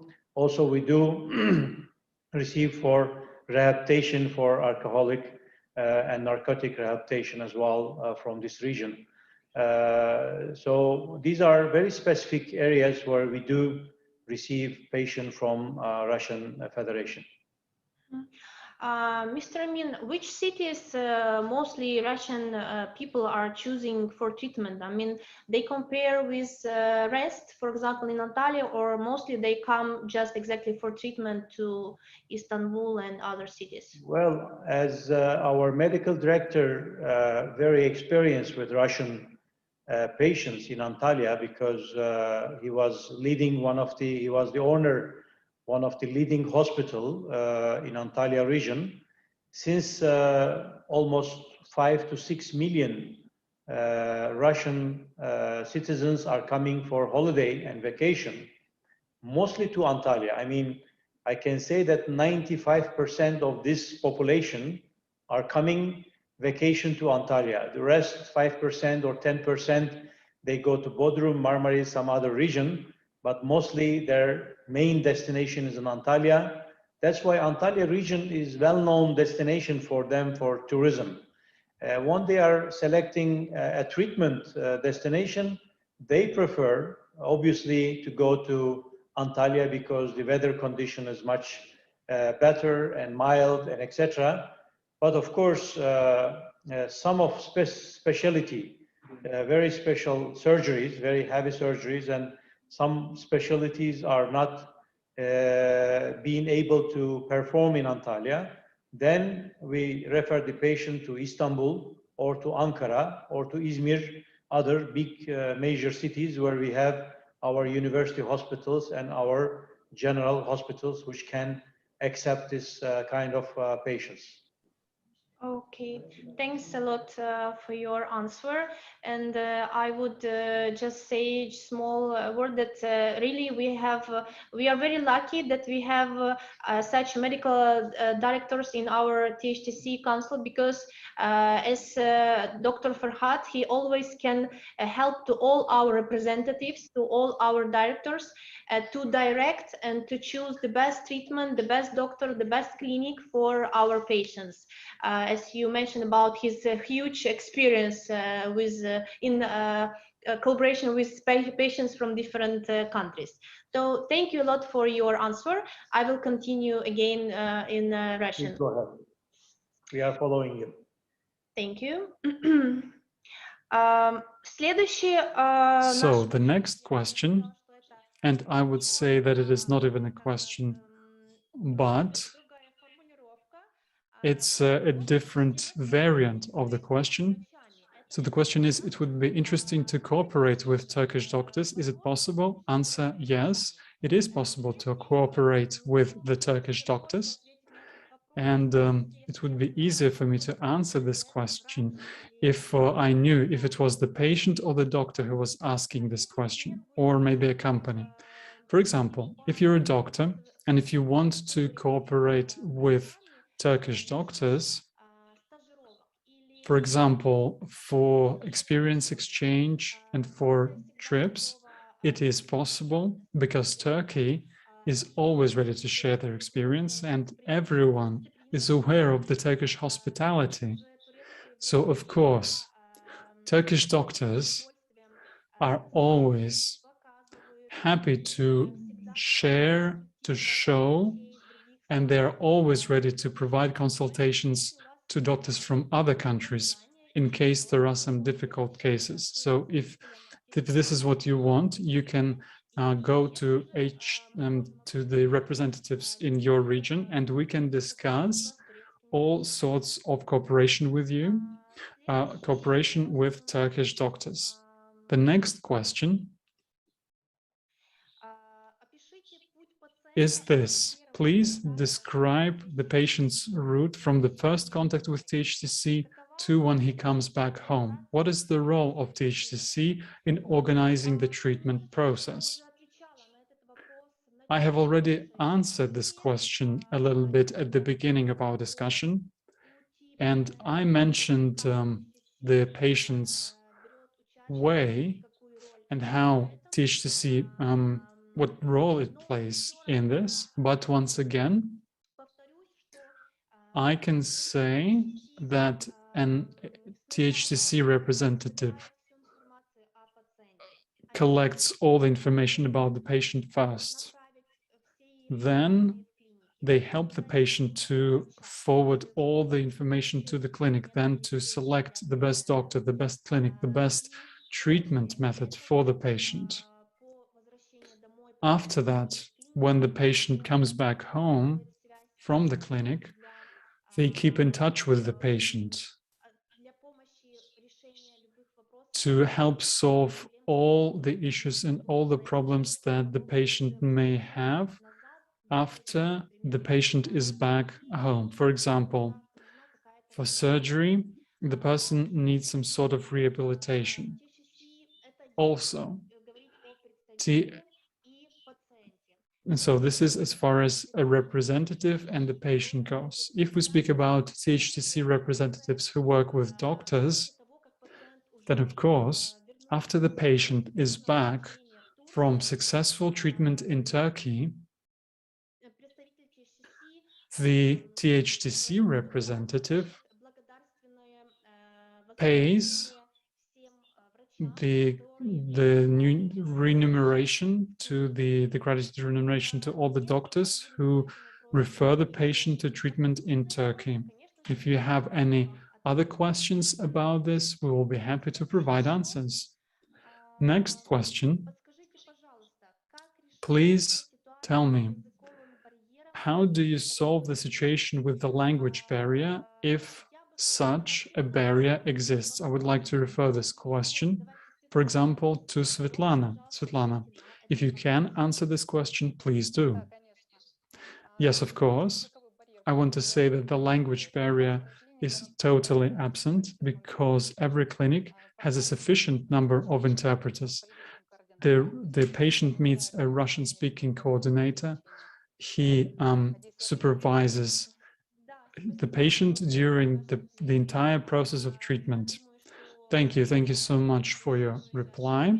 I think this is a full answer to this question, and we'll continue with you. Next question. So again, this question is about is medical in nature, and we would ask Dr. Ferhad this question.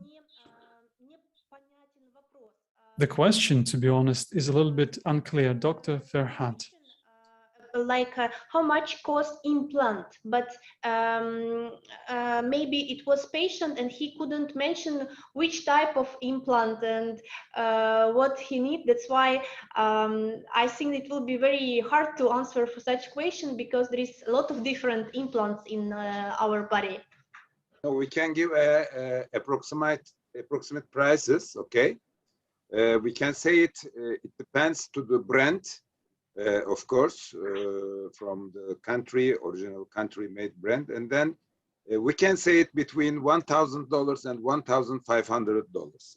But this is not only the implant, also including the top cover of the implant. Mm-hmm. We can say between $1,000 and $1,500. Okay, thank you. Thank you a lot. Thank you for your answer. I will continue in Russian. И я думаю, что это на сегодня. So I think that was the last question as of today. The following question, and we received a message and not a question. One person is interested in thermal spas in Turkey. I would once like to refer this question to Pavel. Pavel, will you be able to help us with answering this question?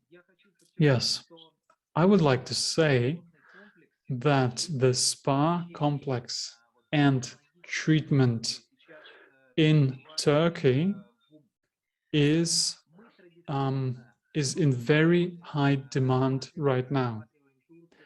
Traditionally, for many years, we have seen Turkey as a destination for beach vacation, but actually,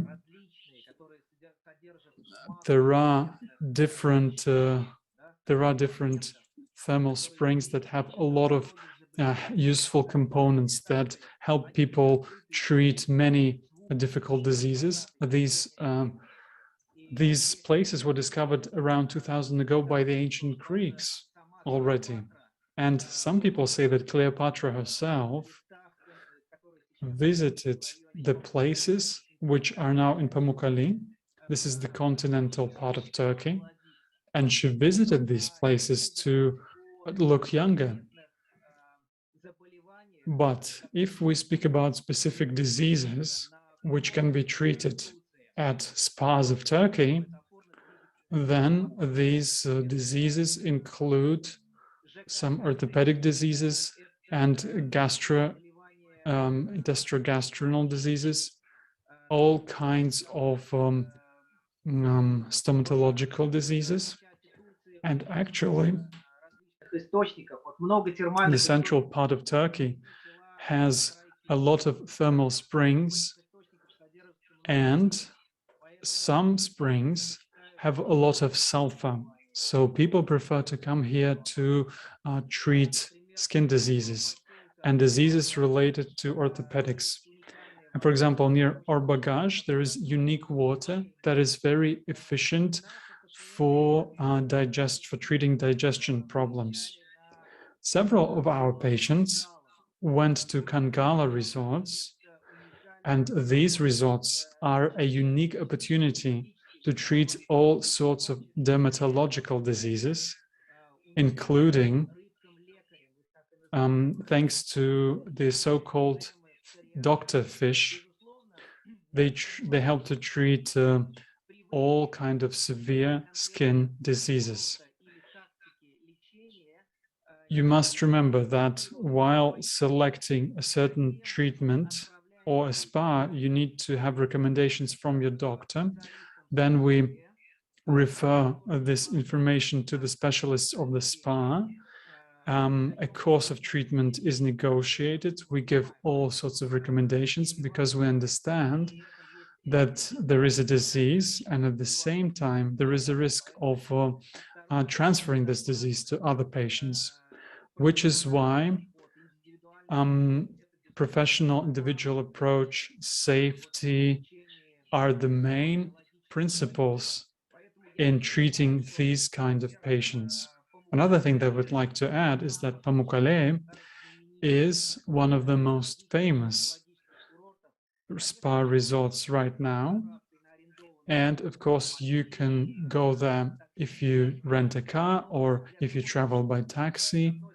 But in order to increase the flow, so to say, and provide people access with free use of these unique resources, the Turkish government is investing big money in creating entire cities with hotels and logistic points around this area. For example, Pamukkale is in between Ankara and Antalya, and I know that there is a plan for the future to build a high-speed highway which will connect this wonderful resort to Antalya on the one hand and to Ankara on the other hand.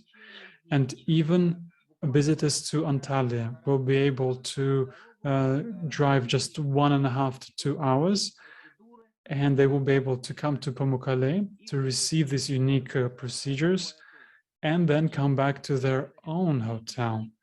So this truly is efficient, it's convenient, it's pleasant, and it's nice. Thank you, Pavel. Thank you, you are right. An increasing number of opportunities for our tourists are appearing, and opportunities open up for those who not only want to get treatment, but who also want to be healthier. Thank you so much for your answer.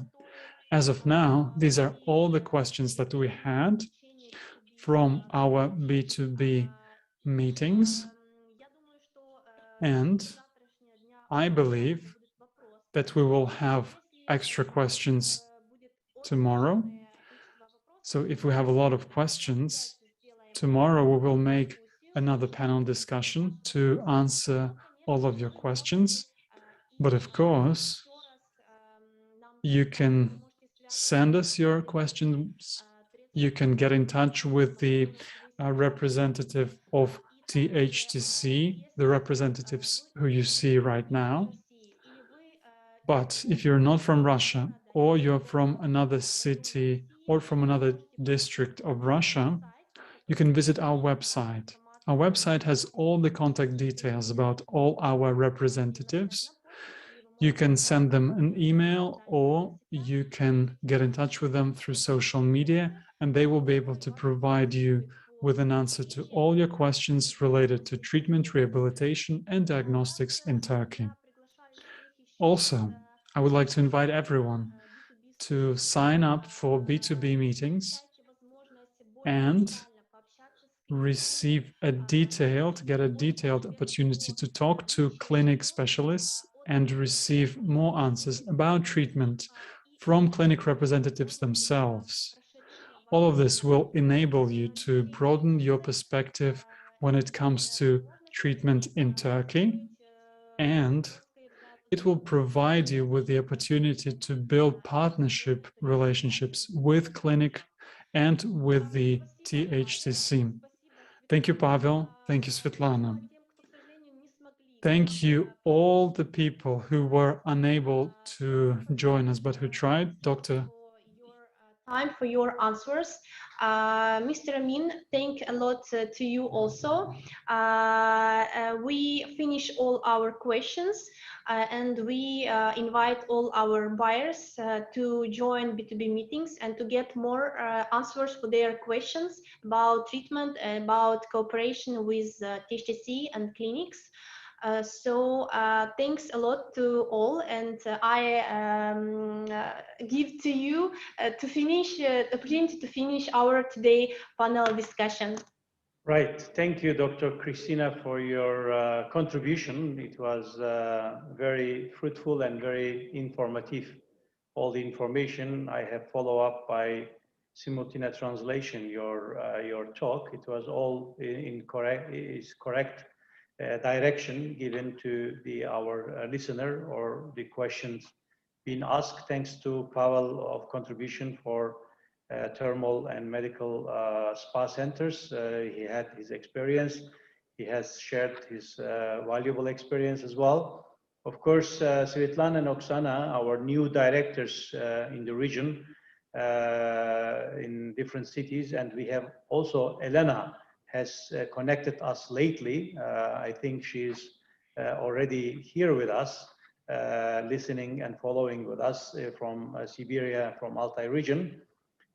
We are looking more representative from Russian Federation, from other cities. Actually, at the moment, we have in Moscow, we have in St. Petersburg, and we have in Krasnodar, and we have in Khabarovsk, we have in Kazan and Samara, and Siberia, Altai region. But of course, Russia Federation is much bigger than these cities. We are looking forward to collaborate with new candidates who are willing to be our representative, be a representative of Turkish Healthcare Travel Council. I want to add in this panel discussion one more topic that all doctors and travel agent from Russia Federation has different opportunity of cooperation. I mean, they can, of course, much easier for them to contact the regional director of Turkish Healthcare Travel Council to be follow up their patient closely, and same language speaking people and understandable, the same behave, the same culture.